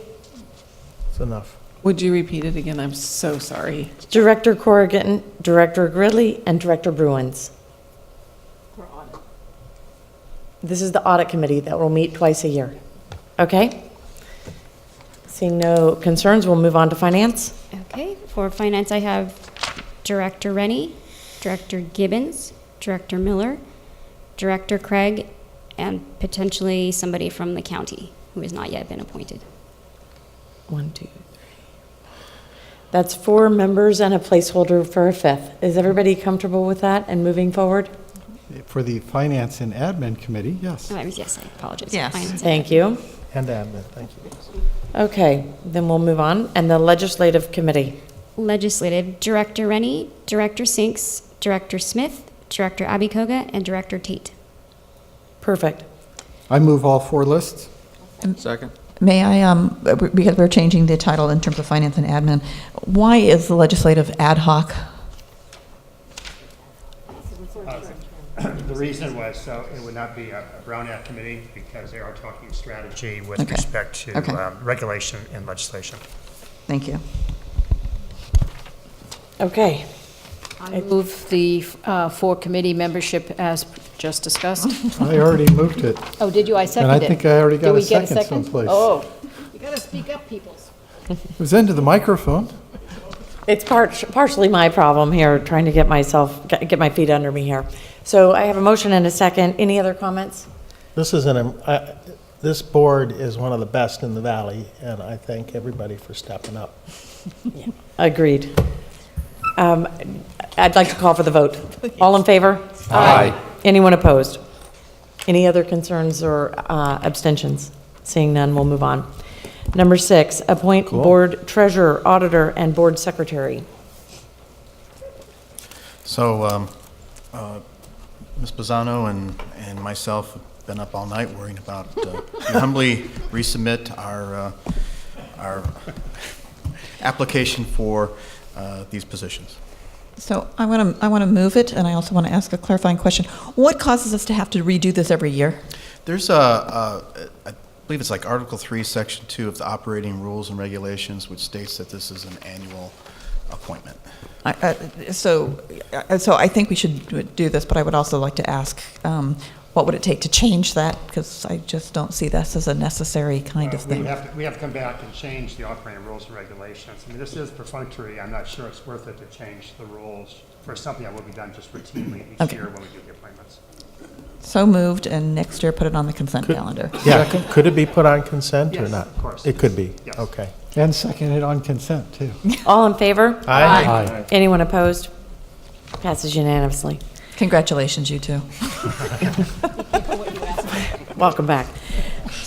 And sorry, any member of the public wishing to make a comment, I'll be happy to open it again. Seeing none, we will move on. Number 7, executive committee report. I'm not on that committee until just this moment. I guess I was chair as chair. For the executive committee, meeting for January 23rd was canceled. The next regularly scheduled executive committee meeting is Tuesday, February 27th at 11:30 a.m. I already put it on my calendar just in case, but I didn't have the time, so thank you. Would any member of the public wish to address us on that? Any member of the public with any comments? Hearing none, we'll move on. The CEO report. All right, thank you, Chair Corrigan. It's been a busy month, especially on the regulatory front that you'll be apprised of shortly from Hillary, but let me just cover a few items first. One is that beginning of the year, we reviewed our positions compared to our risk policy of where we need to be as far as open positions and in the be rightly hedged over the next 5 years, as well as considering the new Milpitas load. So we issued an RFO, starting off first with the carbon-free portion of that, which is essentially large hydro. We received bids back today. We still have one more vendor that we're working through with, and suffice it to say that the pricing that's come in has been both in-state and out-of-state, and nothing that's been extraordinary to budget. So we will bring that to the board, those results, next month. Also, an update on the long-term PPA negotiations. This is the RFO that we combined with Monterey Bay, and we're dealing with a wind provider as well as 2 solar plus storage providers. So in our strategy for negotiations, we didn't want to spend 5 months going through operational PPA language only to find out that at the end that, by the way, if we trip on some financial covenant, we have to post $70 million in cash. So we wanted to actually start off negotiations fixing the credit language first, and that's where we're at right now. We're fairly close. I expect at the April board meeting we'll have probably one of these 3 to you for approval, and then certainly by this summer we'll wrap up the other 2, but those are moving. Also want to talk a little bit about Pacific Gas and Electric, couple issues there. So we have some good news. Starting on March 1st, they have they were through their billing services rate, so we pay 44 cents per meter per month for billing services with PG&E. Well, based on technology advances as well as procedural improvements, they've been over collecting, so they're going to come back with a reduced rate beginning March 1st of 21 cents per meter per month. So what does that mean for SVCE? That's roughly $600,000 a year in savings, and that will be reflected in the mid-year budget we'll bring to you in March. Can So you that's say good that news. again? That went by really fast. I should say, that's good news. I should say it slower, actually. So it's 44 cents per meter per month is what we were paying Pacific Gas and Electric for billing services. Okay. And the new rate effective March 1st is 21 cents per meter per month. And that's just based on their over-collecting at their current pace based on technology improvements that they've made at their end. So that's roughly $600,000 a year in savings for Silicon Valley Clean Energy. And then the second item with PG&E is rates. So I know our reconnaissance had told us that we would have rates on February 12th. Yes. And I'm sadly to say that it will be released tomorrow. So, sorry to for the hype up there. So our plan right now with rates is, and we do have a placeholder tonight. Obviously, we have no report on number 12, but we do have a placeholder tonight, or for tonight that we won't talk about. But with our plan for rates is, we hope that the rates are going to come in significantly the same as what Don Bray presented back in December. If they are, then we'll get the numbers tomorrow. We'll update the model.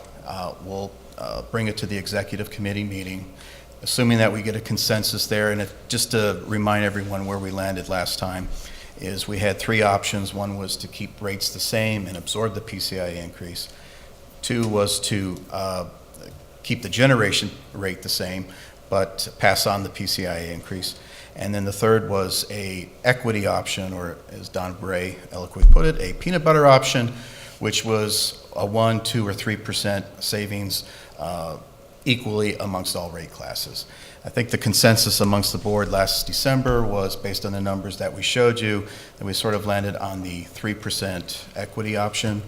Assuming that those rates come in tomorrow, similar to what Don had in December, feel comfortable bringing that to the executive committee. Assuming we get a good direction there, we would then come back in March with a rate schedule and a resolution to approve, and we would make those rates effective April 1st. if the rates come in tomorrow significantly different, I would like to ask for some flexibility from the board that we may need a special called meeting, have all of you involved in this discussion, and assuming there's a change in direction, with the idea that we still want to bring a rate schedule to you at the March 14th meeting for approval in April. So we'll find out more tomorrow, hopefully, and I won't keep you waiting on that. We'll get an email out either tomorrow or Friday at the latest to let you know where we stand on rates, but that will be released tomorrow. Also, I want to talk just a moment about the Customer Program Advisory Group. We do have our kickoff meeting, and the minutes are on consent, so that happened on January 17th. I also want to thank Alan and his group for their work on assembling a workshop this past Saturday. It was very informative and well received. And I also like to thank Director Gibbons, Director Grilly, Director Smith, and Alternate Director Larsons with Sunnyvale for their attendance. And the video of the workshop should be on our website sometime next week. We'll let you know that.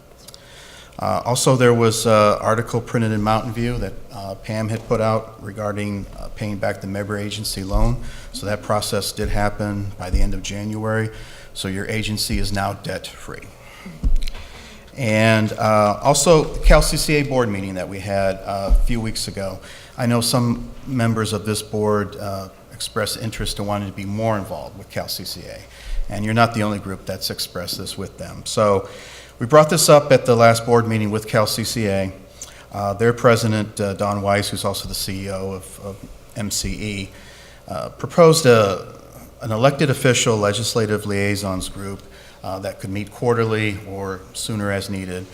Our next board meeting is on the 28th. We'll kind of work out the details of how this will look, but expect invites from CalCCA to the elected officials to definitely get you folks more involved. Also, on January 24th and 25th, Hillary Staver and myself attended legislative sessions up in Sacramento. I'll just give you my feedback on it. I'm pretty sure Hillary feels the same, as well as CalCCA, and that it was a really positive feedback. They like us. The real challenge is coming up over the next 6 months is really going to be on the regulatory side with the CPUC. And a couple other points would be on our community outreach update. Just want to remind the board again, we're still at around 97% market participation rate. And also of note would be that no new customers, no new large customers that we know of that applied to direct access for 2018 were accepted. So we have another shot at some of those customers that were sort of waiting to hear back on DA if they were going to get that or not, especially if the rates come in favorable. We'll have that going for us as well, to have another shot to get some of those customers. I also have a flyer in here. On February 22nd is an open house invitation with Assembly Member Mark Berman. And with that, I'd like to then yield to Pam Leonard to talk about a really cool video that staff assembled called How to Read Your Bill.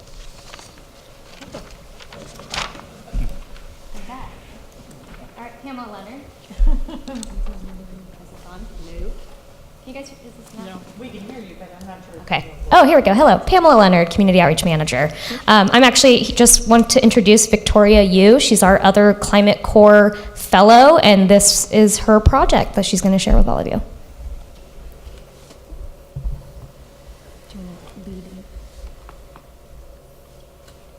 Please cue the video.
Victoria's going to give you a little more background into her creative decisions.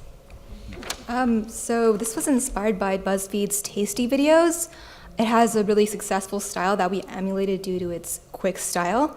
To give some statistics on this phenomenon, Tasty has accumulated 14 billion views. BuzzFeed estimates that 1 in 4 Facebook users view a Tasty video once a month. They have 5.8 million viewers on YouTube, and they have 655,000 followers on Twitter. So this is a very successful video. So this is another way to reach folks in addition to the material we have on hand. So far we have 362 combined views from Facebook and YouTube. That's it. Fantastic. Anybody have any questions? Now that sounds like a successful media strategy there. Thank you. Congratulations. Howard? It's a criticism, and I apologize because the video is absolutely beautiful. But I just worried, it seemed to me that we had sort of a really top-line message which was covered, but it wasn't covered in the first couple seconds, and a lot of times people click off videos. And so while it went through everything, it was a while till you got to the point that it was like it's 100% carbon-free and that it's less than PG&E. So it's a creative criticism. Again, the video is beautiful, but a lot of people are only going to watch a couple seconds, and that's our top-line message. I worried about that. So I guess I want to make sure I can easily find the video, since it's my year as mayor. As many of you probably experience, you get asked to come do a lot of talks. So all the talks I've done so far, one of the first things I talk about is an update on how we did after our first year.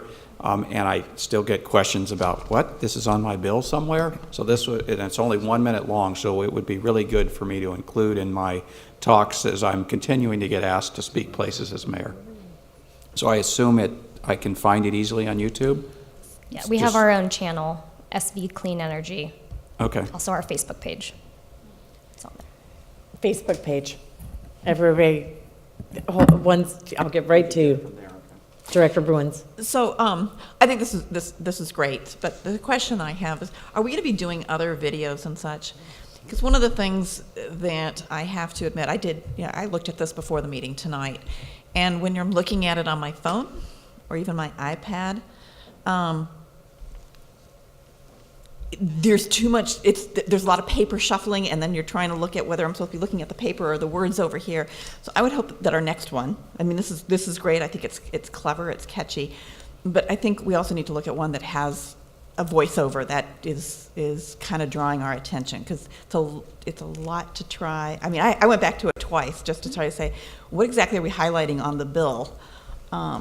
So, and again, I think you explained it really well in terms of the style you were going for, and that style does not have a voiceover, but this one's got so much words on a bill and then words over here. I found it a little bit harder. It's not as friendly on this device, which is I think where most people are going to be watching it. And again, that's just constructive for going forward. This one I think is great, but going forward. And Director Smith. I totally get the influence with the Tasty videos. It seemed to match very well with that. And is this, you were an intern or a fellow? That's correct. And are the fellowships paid? And was this your main project for the fellowship? And do you have other projects coming up? Yes, I am paid, and I am also working on other projects at the moment. I'm working on social media right now. Great, that's fabulous. I think it's a high energy.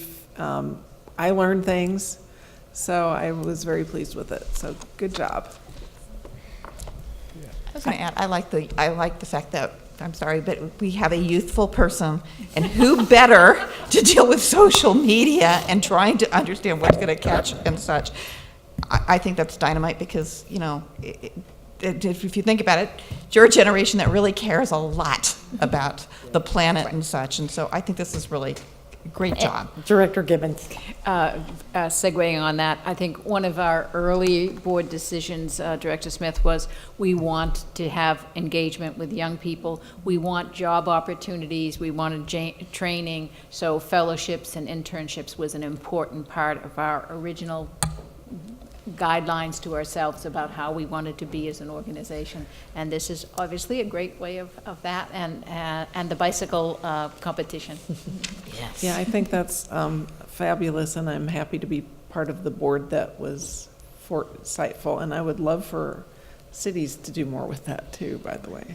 So at the risk of sounding incredibly old, my comment was, I thought it moved too fast, but I do understand that younger folks are reading much faster and able to pause and looking at things in different mediums. So I applaud this. I think it's awesome. It's great. It's great. Well, thank goodness. I was sitting there going, gosh, that is moving fast. But If I could add a couple. That's the point. Yes. If I could just add a couple comments. Just so the Climate Corps Fellowship is based around recent college graduates, or I guess it's been a couple years for Victoria, but it's focused on developing careers related to combating climate change. So that's a great fellowship program that we support, and a lot of your cities actually do have fellows from the same program. And also wanted to add that the inspiration that Victoria had for this type of video is because we've had a lot of resources for folks to understand their bill, and time and again we're finding people don't want to read a very long, detailed web page. They also, a video that is more than 1 minute is not going to get watched these days. People don't have 2 minutes to do that. So there were some reasons. We have worksheets, we have a calculator to compare rates, we have all these tools, and this is just another way to finally get to an audience that maybe would just prefer a 1 minute, or I think it's like 58 or 59 second video. So I'd like to just wrap it up and say what a job well done. Congratulations. Thank you. And before we close out the CEO report, I'd like to invite Hillary Staver for a regulatory update. Thank you.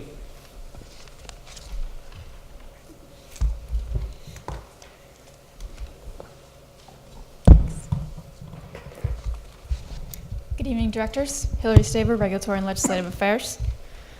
As I'm sure you're all aware, there's been a lot going on in the last month, specifically in the last week. So you have your regulatory report as usual, but tonight I want to focus on 3 major items, 2 of which are familiar and 1 of which is brand new, dropped just in the last week or so.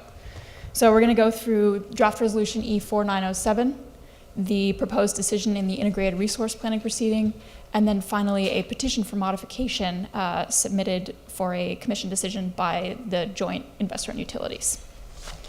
So to start off with the draft resolution, first of all, thank you very much to all of you and your staff and teams who submitted letters around the draft resolution. That was very impactful. We had letters coming in similarly from all over the state, and it made a very big difference. That really helped us, it really gives us credence in our conversations with the commission, because they know that we have the backing of the communities we serve, and that is absolutely vital to those conversations. So thank you very much. As a direct result of that, so if you'll recall, when we talked about this last month, we were objecting to the draft resolution on 2 major points. One being the on-the-ground impacts to communities, ourselves, and other CCAs that were going to be delayed by this. And then also on procedural grounds that a draft resolution was an inappropriate vehicle for making major policy changes because it does not allow for adequate stakeholder engagement or development of an evidentiary record. So we did get an update to the draft resolution. It came out on February 2nd, and it has 2 major changes. It preserves the overall structure of the new process that the original proposed, with the goal of syncing up CCA launches and expansions with the schedule for year-ahead compliance in the resource adequacy process. But it added a waiver process for the specific group of CCAs of which we are a part, who submitted implementation plans between the release of the original draft resolution in December and the release of the updated draft resolution on February 2nd. So for those CCAs who had been planning to launch in 2018, it institutes a waiver process that basically allows us to use an alternate mechanism to take care of any potential cost shift associated with resource adequacy that PG&E purchased for our customers last year in the year-ahead compliance process, and still maintain our original launch timeline for 2018. So that was the update. Then the updated draft resolution went to a vote at the Commissioners' monthly meeting last Thursday, February 8th. I would say, first of all, thank you. We had a rally in partnership with Center for Climate Protection. They were the primary hosts. Director Sinks came and spoke. We had good representation from our staff here and advocates from all over the state. It was wonderful to see. We had people driving up from various parts of Southern California, from all the major Bay Area CCAs. It was a really good showing, and so we had a rally and also filled the auditorium to speak for over an hour in public comment. The stance on the updated resolution was asking that they still move this to the resource adequacy proceeding and not pass it as a draft resolution, recognizing and expressing appreciation for the fact that they instituted the waiver process. We still felt that this should be addressed in a full proceeding. Unfortunately, the resolution did pass unanimously, and I think it was interesting to see the conversation amongst the commissioners. There was actually a very wide variety of reasons given amongst the different commissioners for why they felt they wanted to do this way. But nonetheless, all with the same result. So the key thing is that we now have in place a process to maintain more or less our original timeline in Milpitas. And the waiver process that is specified is basically we have two options. We can do this through bilateral negotiations with PG&E, basically come to a settlement about the cost of the RA that they've procured. Or if that does not work, we can go to the commission and ask that they make a cost determination. So we're moving ahead with that process. Basically, either way we go, we have to start out with a conversation with PG&E. So we're initiating that in partnership with our procurement team. And the key item, actually, Don will cover this a little bit later on in another item, but we have to submit an advice letter detailing our decision and the results of our negotiations 75 days before we launch. So we're moving ahead with that timeline as fast as we can because we want to make sure that we are in place to launch with Milpitas as quickly as possible.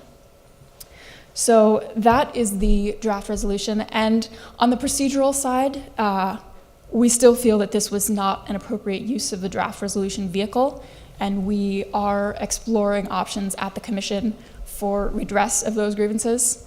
So there are options in place for that, and I can provide further updates on that as it evolves. Also, for the other CCAs who have not yet submitted implementation plans, while this draft resolution has been passed, we are also currently in the resource adequacy proceeding submitting proposals actually on Friday for structural improvements to the program. So we are taking that opportunity to suggest other improvements to the process for CCAs who are coming along behind us, so that they will not potentially be delayed as far as they might be under this draft resolution.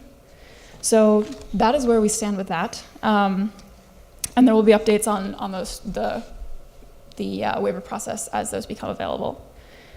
The second one is the integrated resource planning proceeding. I'm sorry? Would you say that again a little slower? The second item that I wanted to discuss is the integrated resource planning proceeding.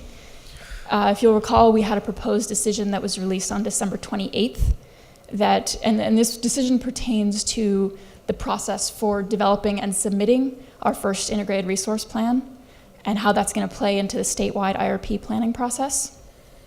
So we have been discussing and meeting with the commissioners and the Energy Division staff at the commission.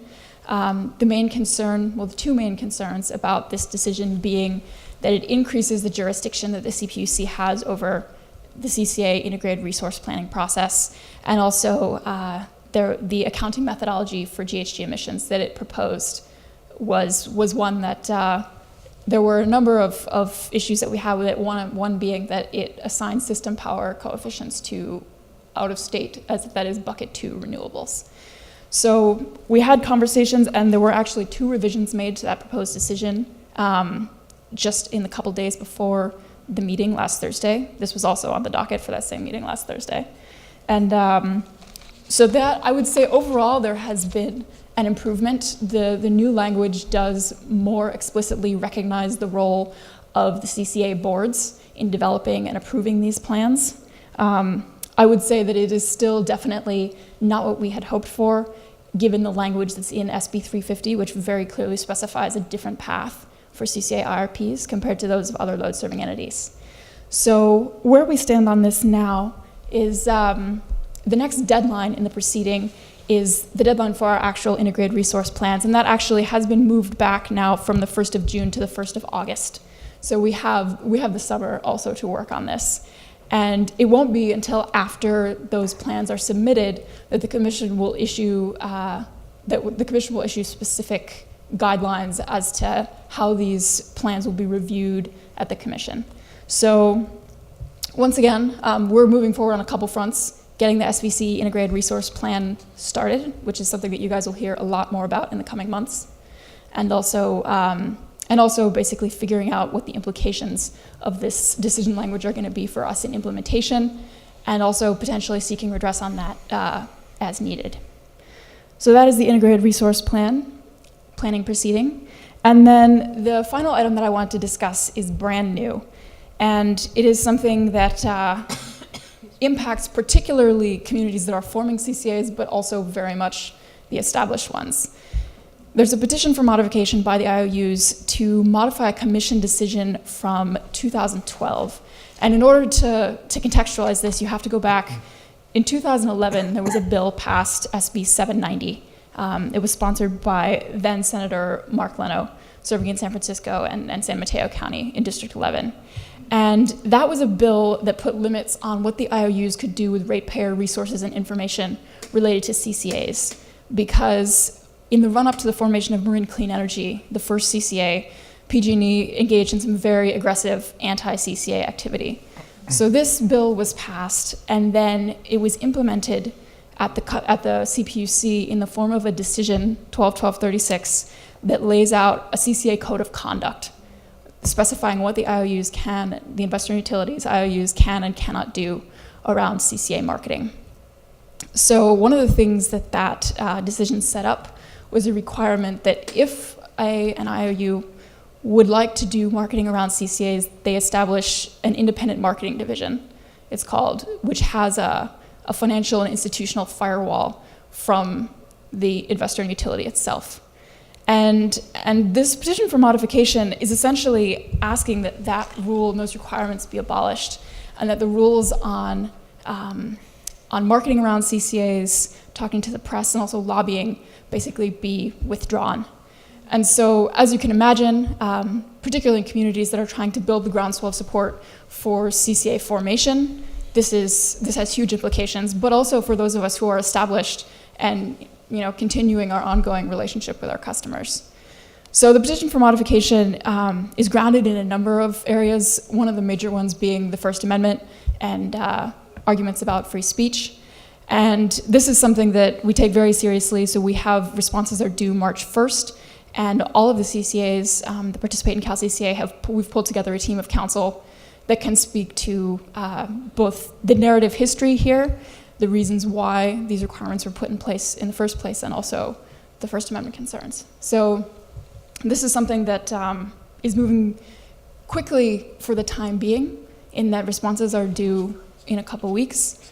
However, the long-term timeline is much more uncertain, because a petition for modification, when it goes to the Commission, is not required to be acted on within any specific timeline. So the Commission could take this up immediately, or they could let it sit indefinitely and never act on it at all.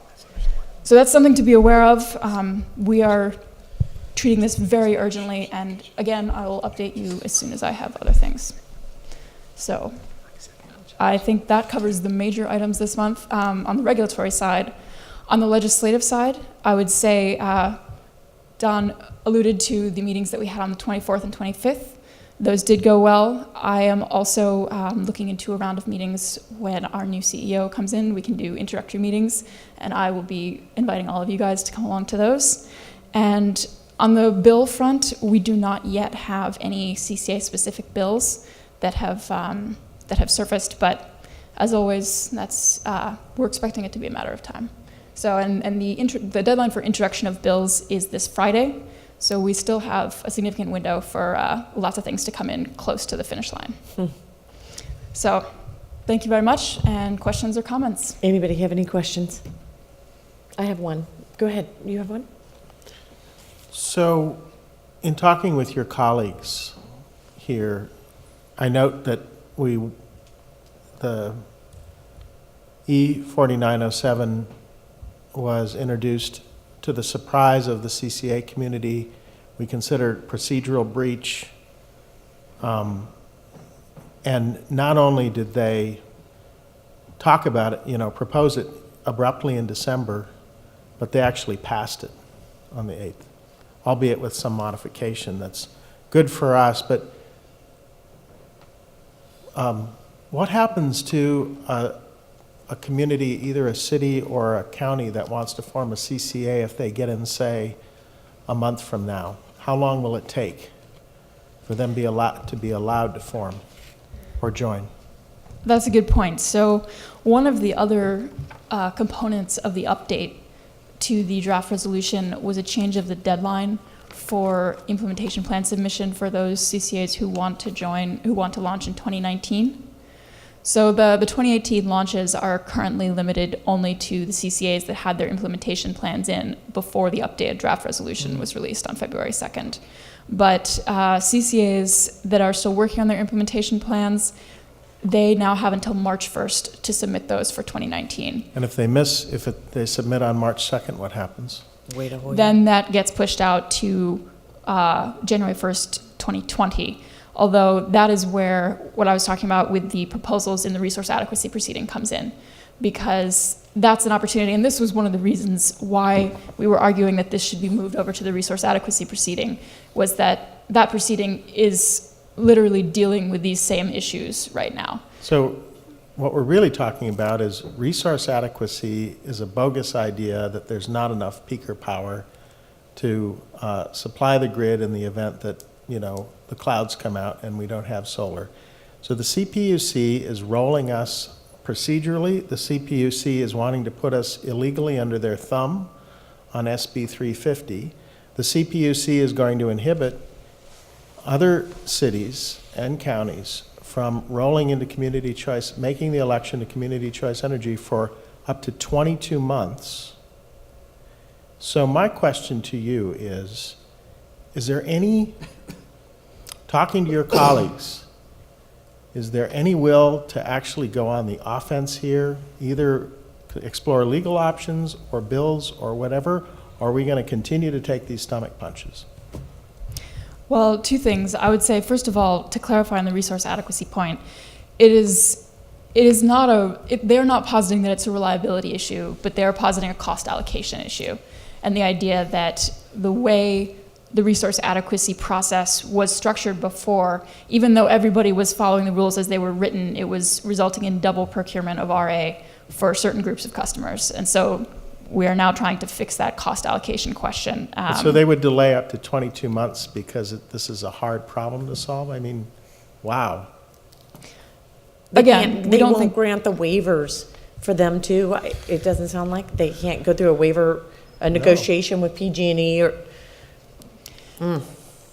The waiver process was only for those who had submitted their implementation plans And already before the had update. it. Yeah, got it.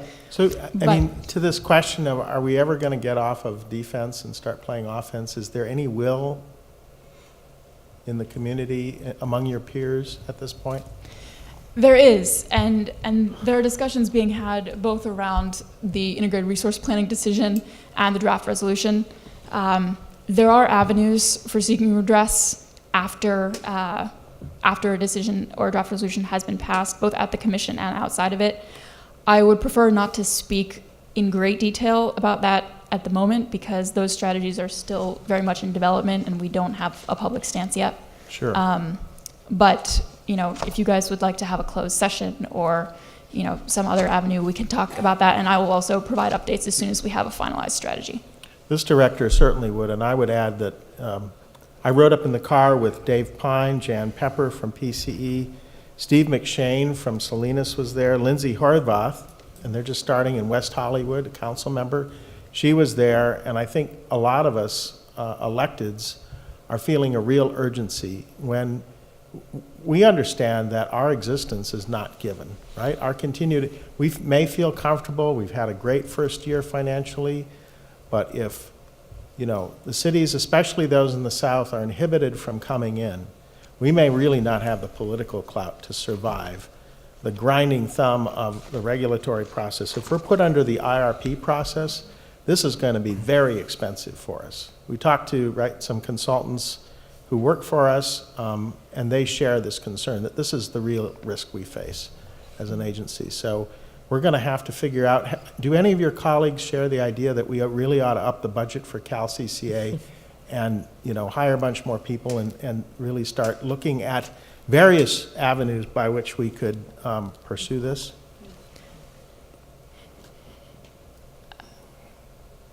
Do we have any appetite to Yes. all chip in more to CalCCA? At the CalCCA board meetings, the operating CCAs have, including SVCE, has said we would. Whatever that direction is, we're going to still sort that out, but we would be willing to finance. I just think it's those vital, resources. and I don't think we can wait for another budget cycle. If we need an emergency allocation, I'd sure be one to move that. Okay, here. Well, firstly, I would say I appreciate that. And secondly, we are in active talks. I mean, actually, Don is more qualified to speak to that than I am, but that is definitely something that is being spoken about at CalCCA, the idea of getting adequate resources on. And I would say also one place where we recently did that was the petition for modification. That's something that appeared very suddenly, and it's hard to plan for these things, but we are making sure that we have the resources on board to create a top-notch response. So that is being addressed. This idea of delaying implementation plans or being put under the thumb of a onerous IRP process. IOUs that have lots of money can afford this. I'm really afraid that if you listen to Stanford professor Tony Seba, for example, he says, the way things are going with storage, it's going to be inexpensive enough that people are going to be able to put solar plus storage in their homes for less than the price that PG&E is charging for transmission. Now, what is that going to do for us, right? If we're not having a fair process going on at the CPUC and fair decisions coming out from the CPUC, we can't wait to take action. That's where I'm coming from. Thank you. Does it seem appropriate to ask for a closed session in March to maybe discuss some of these issues, if there's an appetite? Well, I don't know. We can only have certain topics covered in closed session. I'll need to talk to staff So just we to need to see look at whether or it. not it would fall within the requirements for a closed session. We'll do that. Thank you. Any other questions? I had a question about the RA and the process going with negotiating with PG&E, but I think I'll wait and ask it offline unless the rest of the group has the same. All right, we'll move on. A second question. Oh, please. Yeah, sorry. So I just wanted to thank Hillary and staff for putting together all the material and getting the participation and not getting arrested. And thank you very much for a job well done. Terrific. Any other comments? Anybody from the public wish to say anything? Then we'll move on. Item number 9, Audit and Finance Committee report. It's a discussion. Thank you, Chair Corrigan. This is very brief. All the items that were really major items that were brought up at the last meetings have already been covered tonight. So we will, sometime in early March, set up a Finance Committee meeting, and we'll cover topics such as investments, the mid-year budget, and we'll select a chair and vice chair, and that concludes my report. Thank you. Any other comments or questions? No? Hearing none, I'm going to move on to item number 10, the Legislative Ad Hoc Committee report.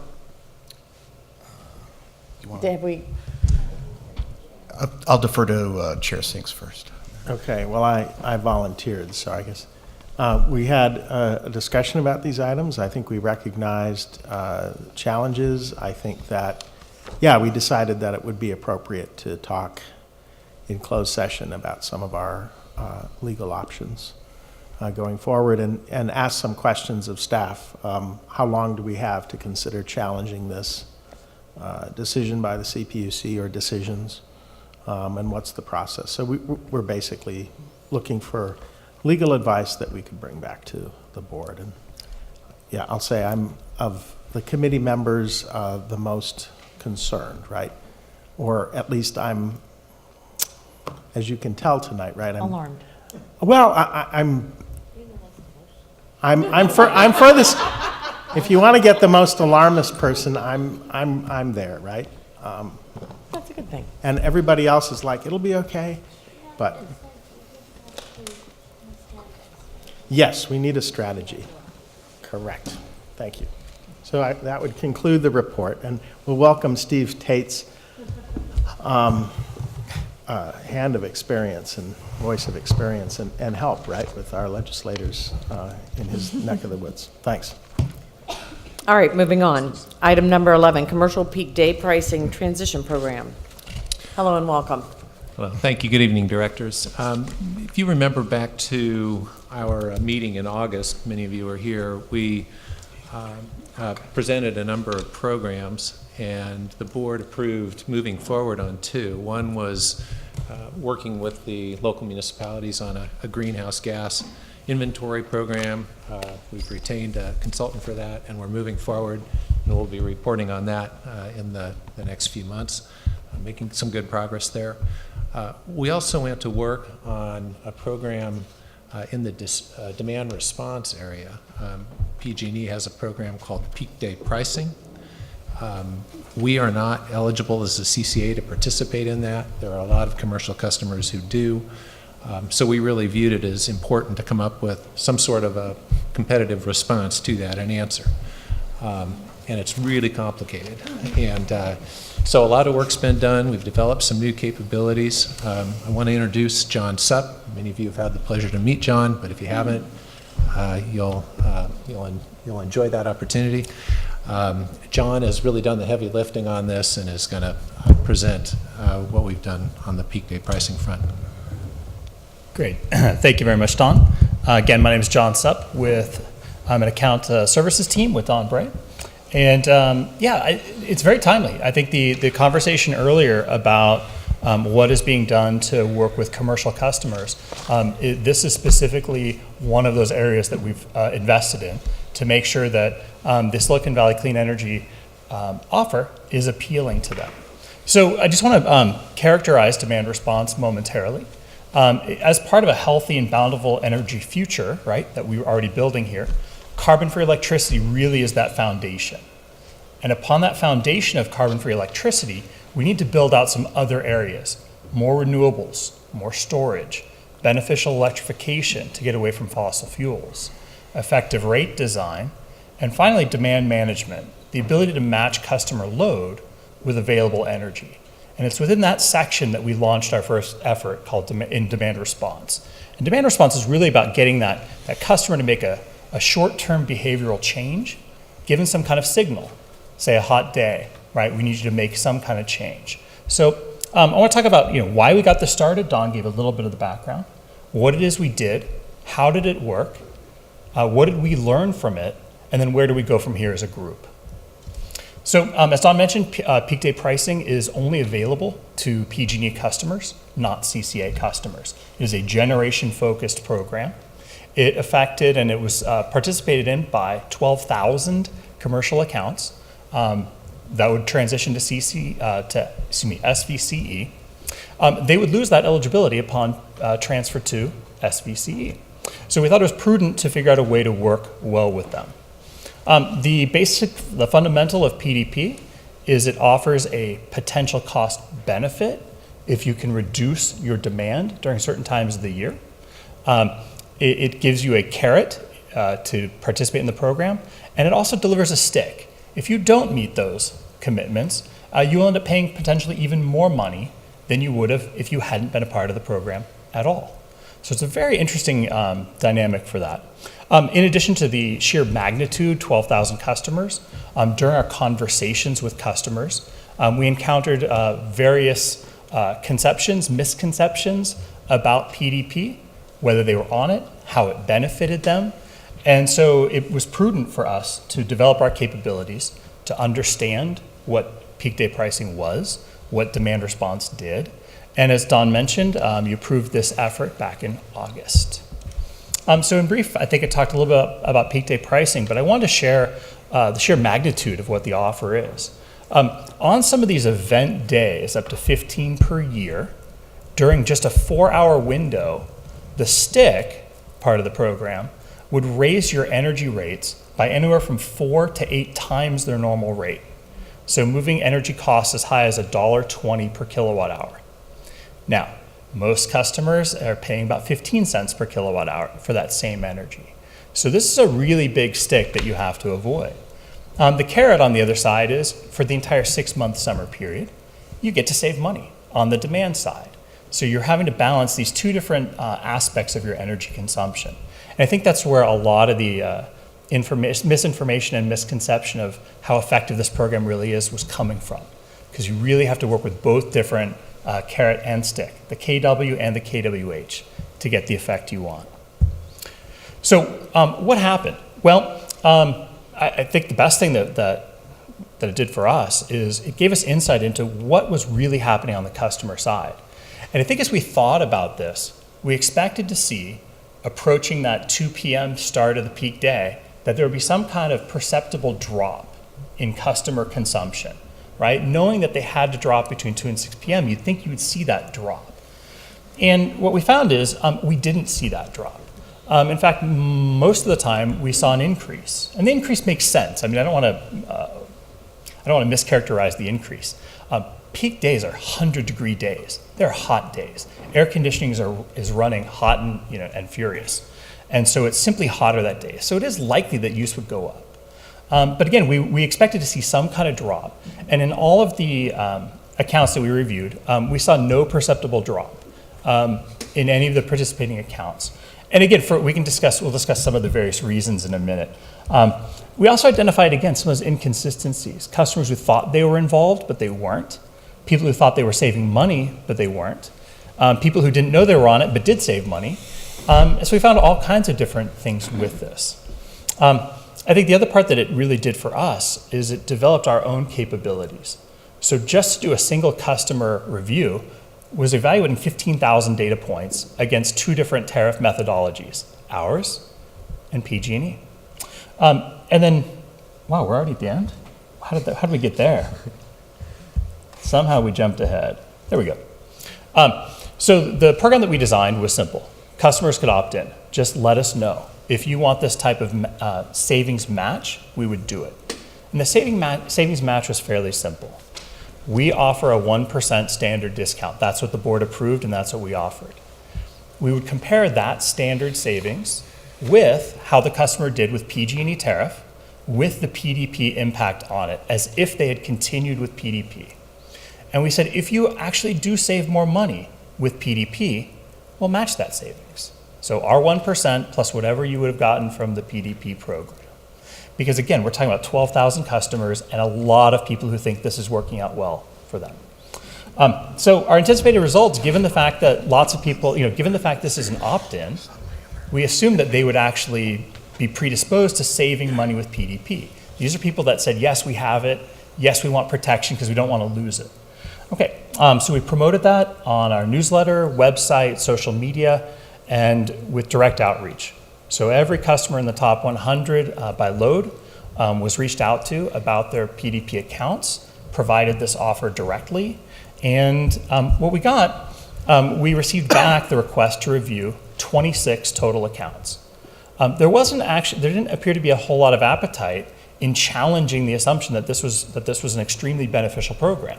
A lot of people just sort of said, oh wow, okay, let's move on to SVCE, let's not worry about this. But those who did worry about PDP, we did the analyses. And what we found is that about a third of the customer accounts we analyzed actually did save more with PDP. But the total savings for those 6 accounts was just under $9,000, which is fairly negligible in the scale of accounts that we were reviewing.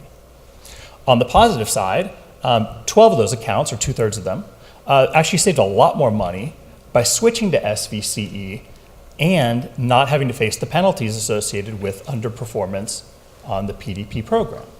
So the total savings for the customers that actually just went with us wholeheartedly was just about $43,000, well above the 1% published savings we have, because again, they avoided the penalty phase of the PDP. 8 additional accounts, we needed corrected data from PG&E, so we'll continue our analysis, and we'll also update all of the customers once we're finished with this review, exactly how they did and what we're going to do moving forward. So I covered a few of the takeaways already about how it affected our capabilities. The ability for us to now manage large data sets, understand customer behavior, develop potentially our own demand response programs if we think it's valuable. We may find there's more value in other areas. And finally, this PDP was created in a world that's very different than the world is that we live in today. 10 years ago, we did not have the solar, the storage, right? Multiple years of building code changes that have already, elevated the energy efficiency of the market around us. So I don't want to say that this program wasn't successful. It's actually possible that it was so successful that people just do what they do and don't even think about it. But in terms of the evidence, we didn't see really specific customer behavioral change during these peak demand moments. So the next steps. Since we've done this for the 12 communities in 2017, we have Milpitas coming on board, and we are going to extend the offer to them as well, so that we are very aware that with commercial customers, this is going to be a topic of discussion. And so having this retention tool available is, again, I would say prudent and advisable. In terms of our existing customers, some of them are aware that some of their accounts did actually perform better with PDP. And so rather than risk losing some of them, right, losing some of those key accounts, simply extend this program again through 2018. It's a relatively reasonable request because the data continues to suggest that for every winner, there's probably 2 people that are not winning with it. So the actual cost exposure for us should be relatively modest.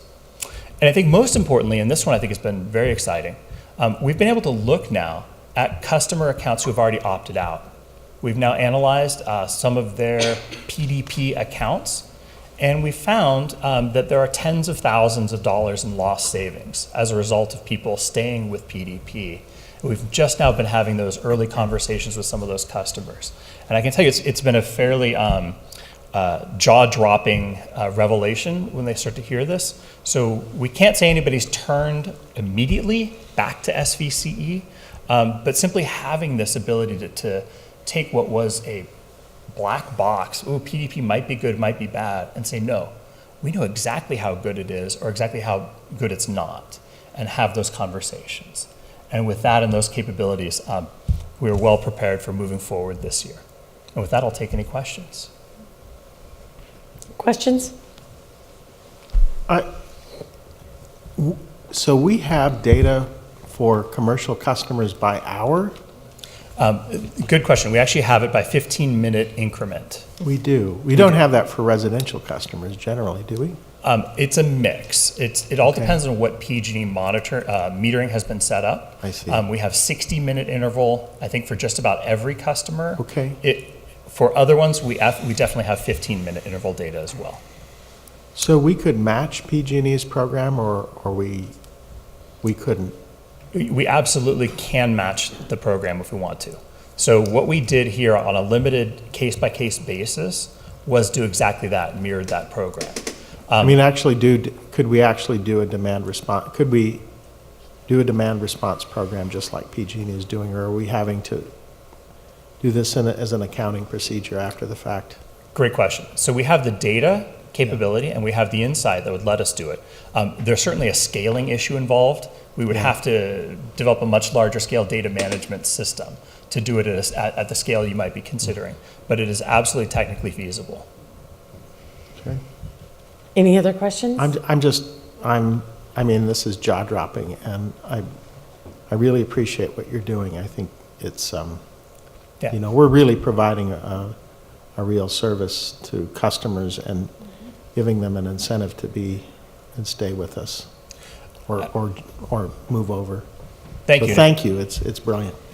Oh, you're welcome. If I might add, even before we launched the initiative, we did analysis of available data that actually exceeded participation in the program, and it also confirmed the justification for why we could launch this and affordably run it. There's plenty of customers that are simply going to be better off without it, and even those that did well with it primarily did well because they were just doing well anyway regarding peak time. They simply weren't consuming power during peak hours. In fact, we saw some just nulls, basically, where the entire account was at 0 during all peak hours, only to magically materialize at 6 p.m. at night. So they were structurally winning the tariff battle, regardless of whether PDP existed or not. Do you have any customers that are saying, okay, so we're going to actively manage this by putting in solar plus storage, or even just storage, right, and buffering through the peak, or is that just not a thing yet? It is a growing potential thing, but I don't think we've had people directly saying specifically they're going to. People aren't even it's doing a pretty anything. large They're just scale. sort of, yeah, I get it. So Director Rennie. I want to make sure I understand better. Demand response to me means something real time where you've signaled to them, hey, now's a good time to reduce. So we can't actually implement anything real time, I think. We get data after the fact that allows us to bill them as if they knew what they were doing, but we can't actually implement a demand response program. Is that right? We could, to your point, we'd have to put in place the mechanism to do the alerting. There's also, if we're going to monetize DR, there's a process that we'd have to go through with the CAISO relative to that. I mean, yeah, there's some complexity to it, but do we have the data by which to do it? Yes, and we're going to be getting it on a more real-time basis going forward, even than we're getting it now. But based on your results, I draw the conclusion it's not worth our while to do it real time because nobody's doing anything. It may be worth our while to do something to reward them financially to be in the program, but to actually do it real time, they're not adjusting their behavior. So that real time is probably going to cost us more effort and money and so forth. And then, so the second thing that worried me a little bit is, so you got about a third of your customers, the data was corrupted. If you were going to do this all the time, how are we going to make sure that we're getting not corrupted data from PG&E? If it becomes if we're all constantly fighting corrupted data, this is going to be a very cumbersome thing to implement. So with regard to the data, we believe that was a unique data transfer issue and not really related to the meter quality data that was contained. There was simply a corruption of the transfer of that data between our two agencies. But the data itself, once we got it, it does appear to be correct and fine. In reviewing lots of the other data sets, there did not appear to be rampant data issues that would get in the way of doing this at scale. Okay, thank you. Yeah, maybe I would just echo your point. One of the things this has taught us is that if we were to put a DR type program in place, it would be difficult because we're just not seeing customers really respond to a price signal, even if it's $1.20, in a significant way. So the hours are also odd. They're 2 to 6, whereas our peak now is 5 to 9. I mean, there's just a lot, I think, that would really need to be rethought to do this better, perhaps in the future as our own program. Yeah, I think in support of what Don said, before we jumped any further in a program direction this way, I think we would look a little bit deeper to see if a customer has the ability to shut down load during summertime. The question we always ask them is, well, why wouldn't you do it all the time? Like, why only do it during these moments? And I think what we found by looking at the data and talking to some customers is they've already made the shifts they can make. The prices are so high for buying power during those peak times already. They're already incentivized before PDP to get energy out of that peak and shift it somewhere else. So again, I would concur with your observation. this may not be the best direction for us to go immediately. There may be some other things that we can do on codes and standards, electrification, or even just effective rate design before we go specifically into trying to monetize demand response. Director Bruins. So maybe it's the late hour and my day started early up in San Francisco this morning, but I mean, we're jumping to kind of like this conversation about programs, and maybe I'm missing something here. I thought that what I read from the staff report, my interpretation was, you got a commercial customer who is taking advantage of a PDP program. And what we did is said, you just come in vanilla variety SVE program, and how does that compare, right? And our generic program compares favorably to that. Is that correct? Yes, so overall, what we found is on average, both in the data set we reviewed before program launch and as well as the data set of the participants, the majority of them simply did better with SVCE standard discount. And a lot of that came from not having to pay the penalties associated with PDP.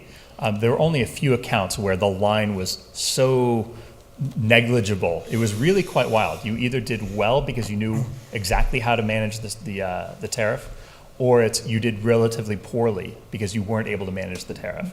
There weren't that many that were exactly 1% difference between us and PDP. But when you look at the sample size in terms of accounts and such, it seems like what you're doing with this, what this did is gives me an assurance that, oh my gosh, I'm not getting this great deal over here, and it could get me to move. It's not going to get the guys who, were receiving a benefit to move, but if we can start moving people without having to craft yet another program, all this analysis and all, why wouldn't we be going after this low-hanging fruit and just be marketing the fact that, but I'm hearing board members, I'm hearing that kind of thing from staff. I'm hearing some board members make it sound like, let's have a program and offer this. I don't want to offer any more. I mean, it's not about offering discounts. It's about, maybe I'm misunderstanding you, Mr. Sinks.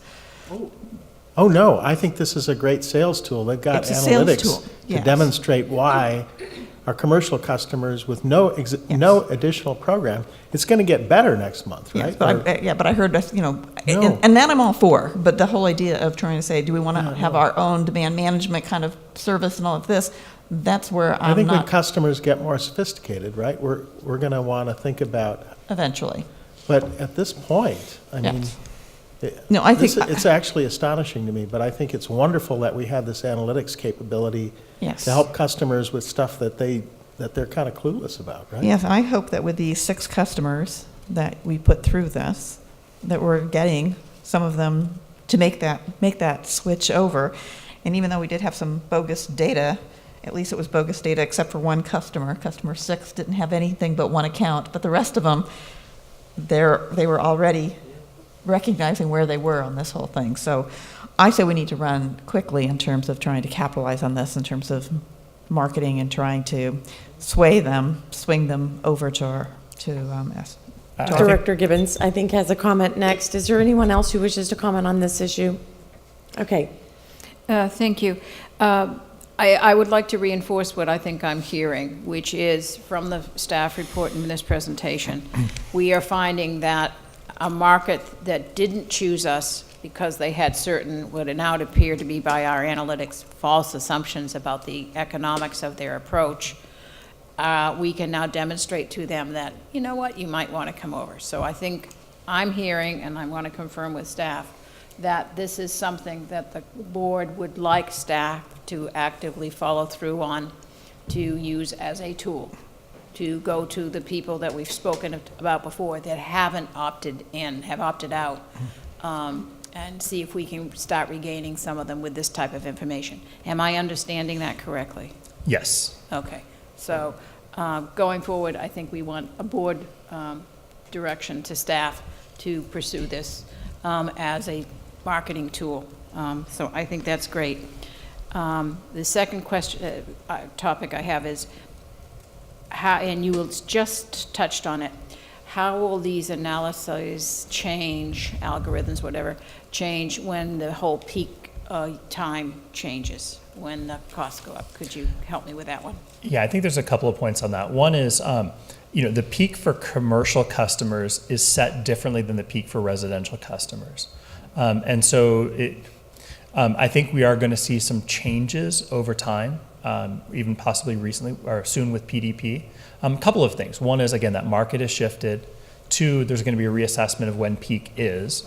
And I think three, the continued progression of customers to be served by somebody other than IOU, and this is a generation program, the customer share of the IOU is declining on the generation side, right? More and more CCAs, more and more CCA customers are coming online.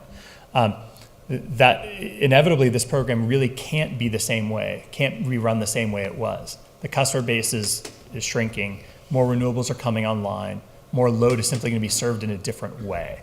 And so I think Dawn mentioned it earlier, both the structure of how it's being done today, I think really does have to be reevaluated and changed before anything else is done moving forward. So, if I may, given what we were just saying, that we think this is a good marketing strategy, I think I would like not necessarily any more conversation right this minute, but to understand going forward how the marketing strategy would change as the peak time changes, right? Because that's going to change the dynamic of the analysis. Multiple things. Yes, that will change. Also, the upcoming rate changes that PG is proposing are also going to fundamentally change this. Right. So, again, would you like the board to I'm going to just jump in for 1 second and suggest that Dawn is already using this information, aren't you, to reach out on a one-on-one basis with customers that have opted away from Yes, absolutely. So this data really has, and this capability has two purposes. One is for customers who are with us, who are getting nervous because, hey, we were on PDP before, and gee, we thought we really benefited from that, and maybe we should opt out. We can say, no, we got this program, we'll protect you, essentially price protect you if PDP. It gives you hard data to show. It happened to be a better deal, you're covered. And we know exactly how well they did or didn't do, and that's been super instructive in the conversations we've had.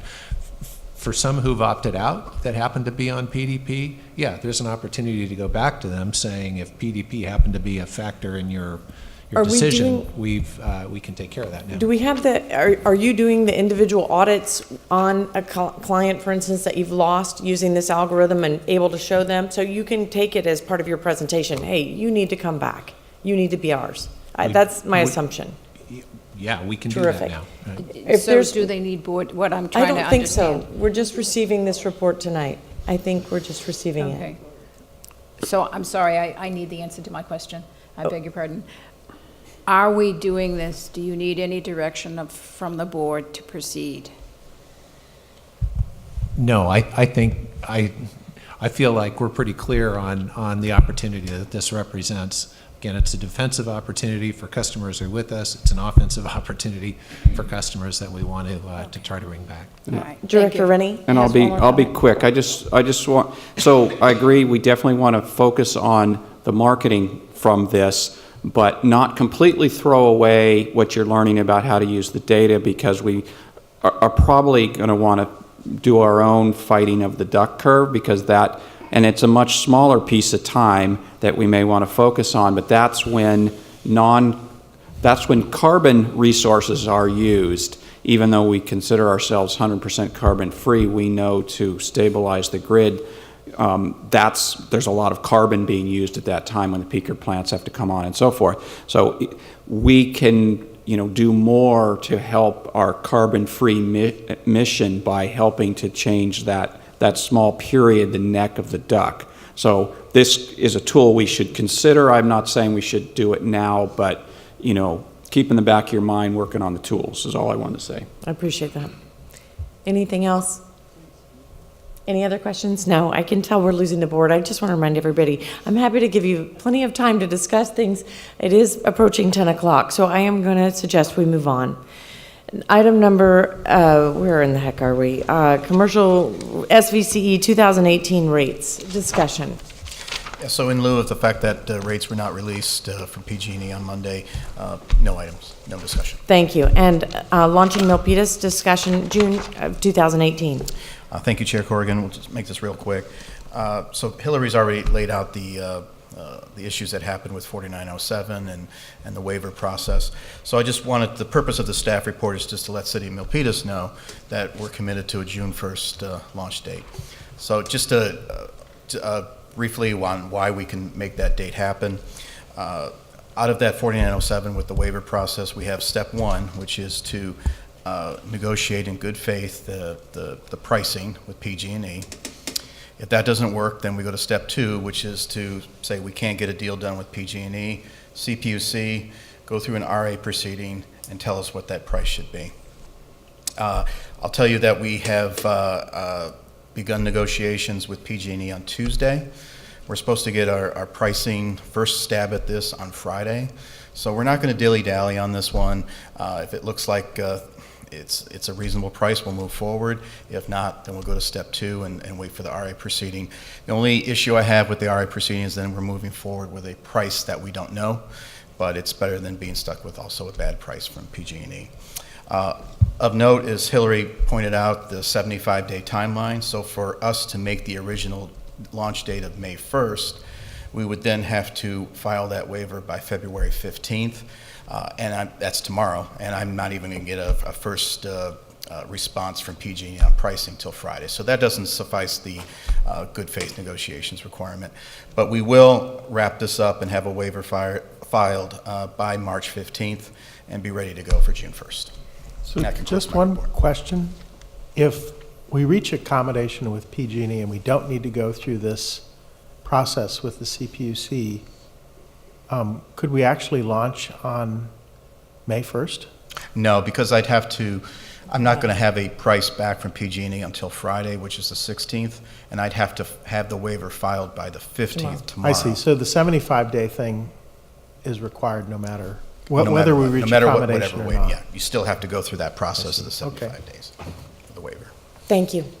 I have a question. Yes. Just because this topic is about launching Milpitas and not to take things for granted. When you were pulling all of us along, we had lovely little timelines that showed postcard number 1, postcard number 2. We all understood the whole thing. Can I assume that offline, Milpitas is getting that same kind of primer, that same kind of information to share with their council and their public and such?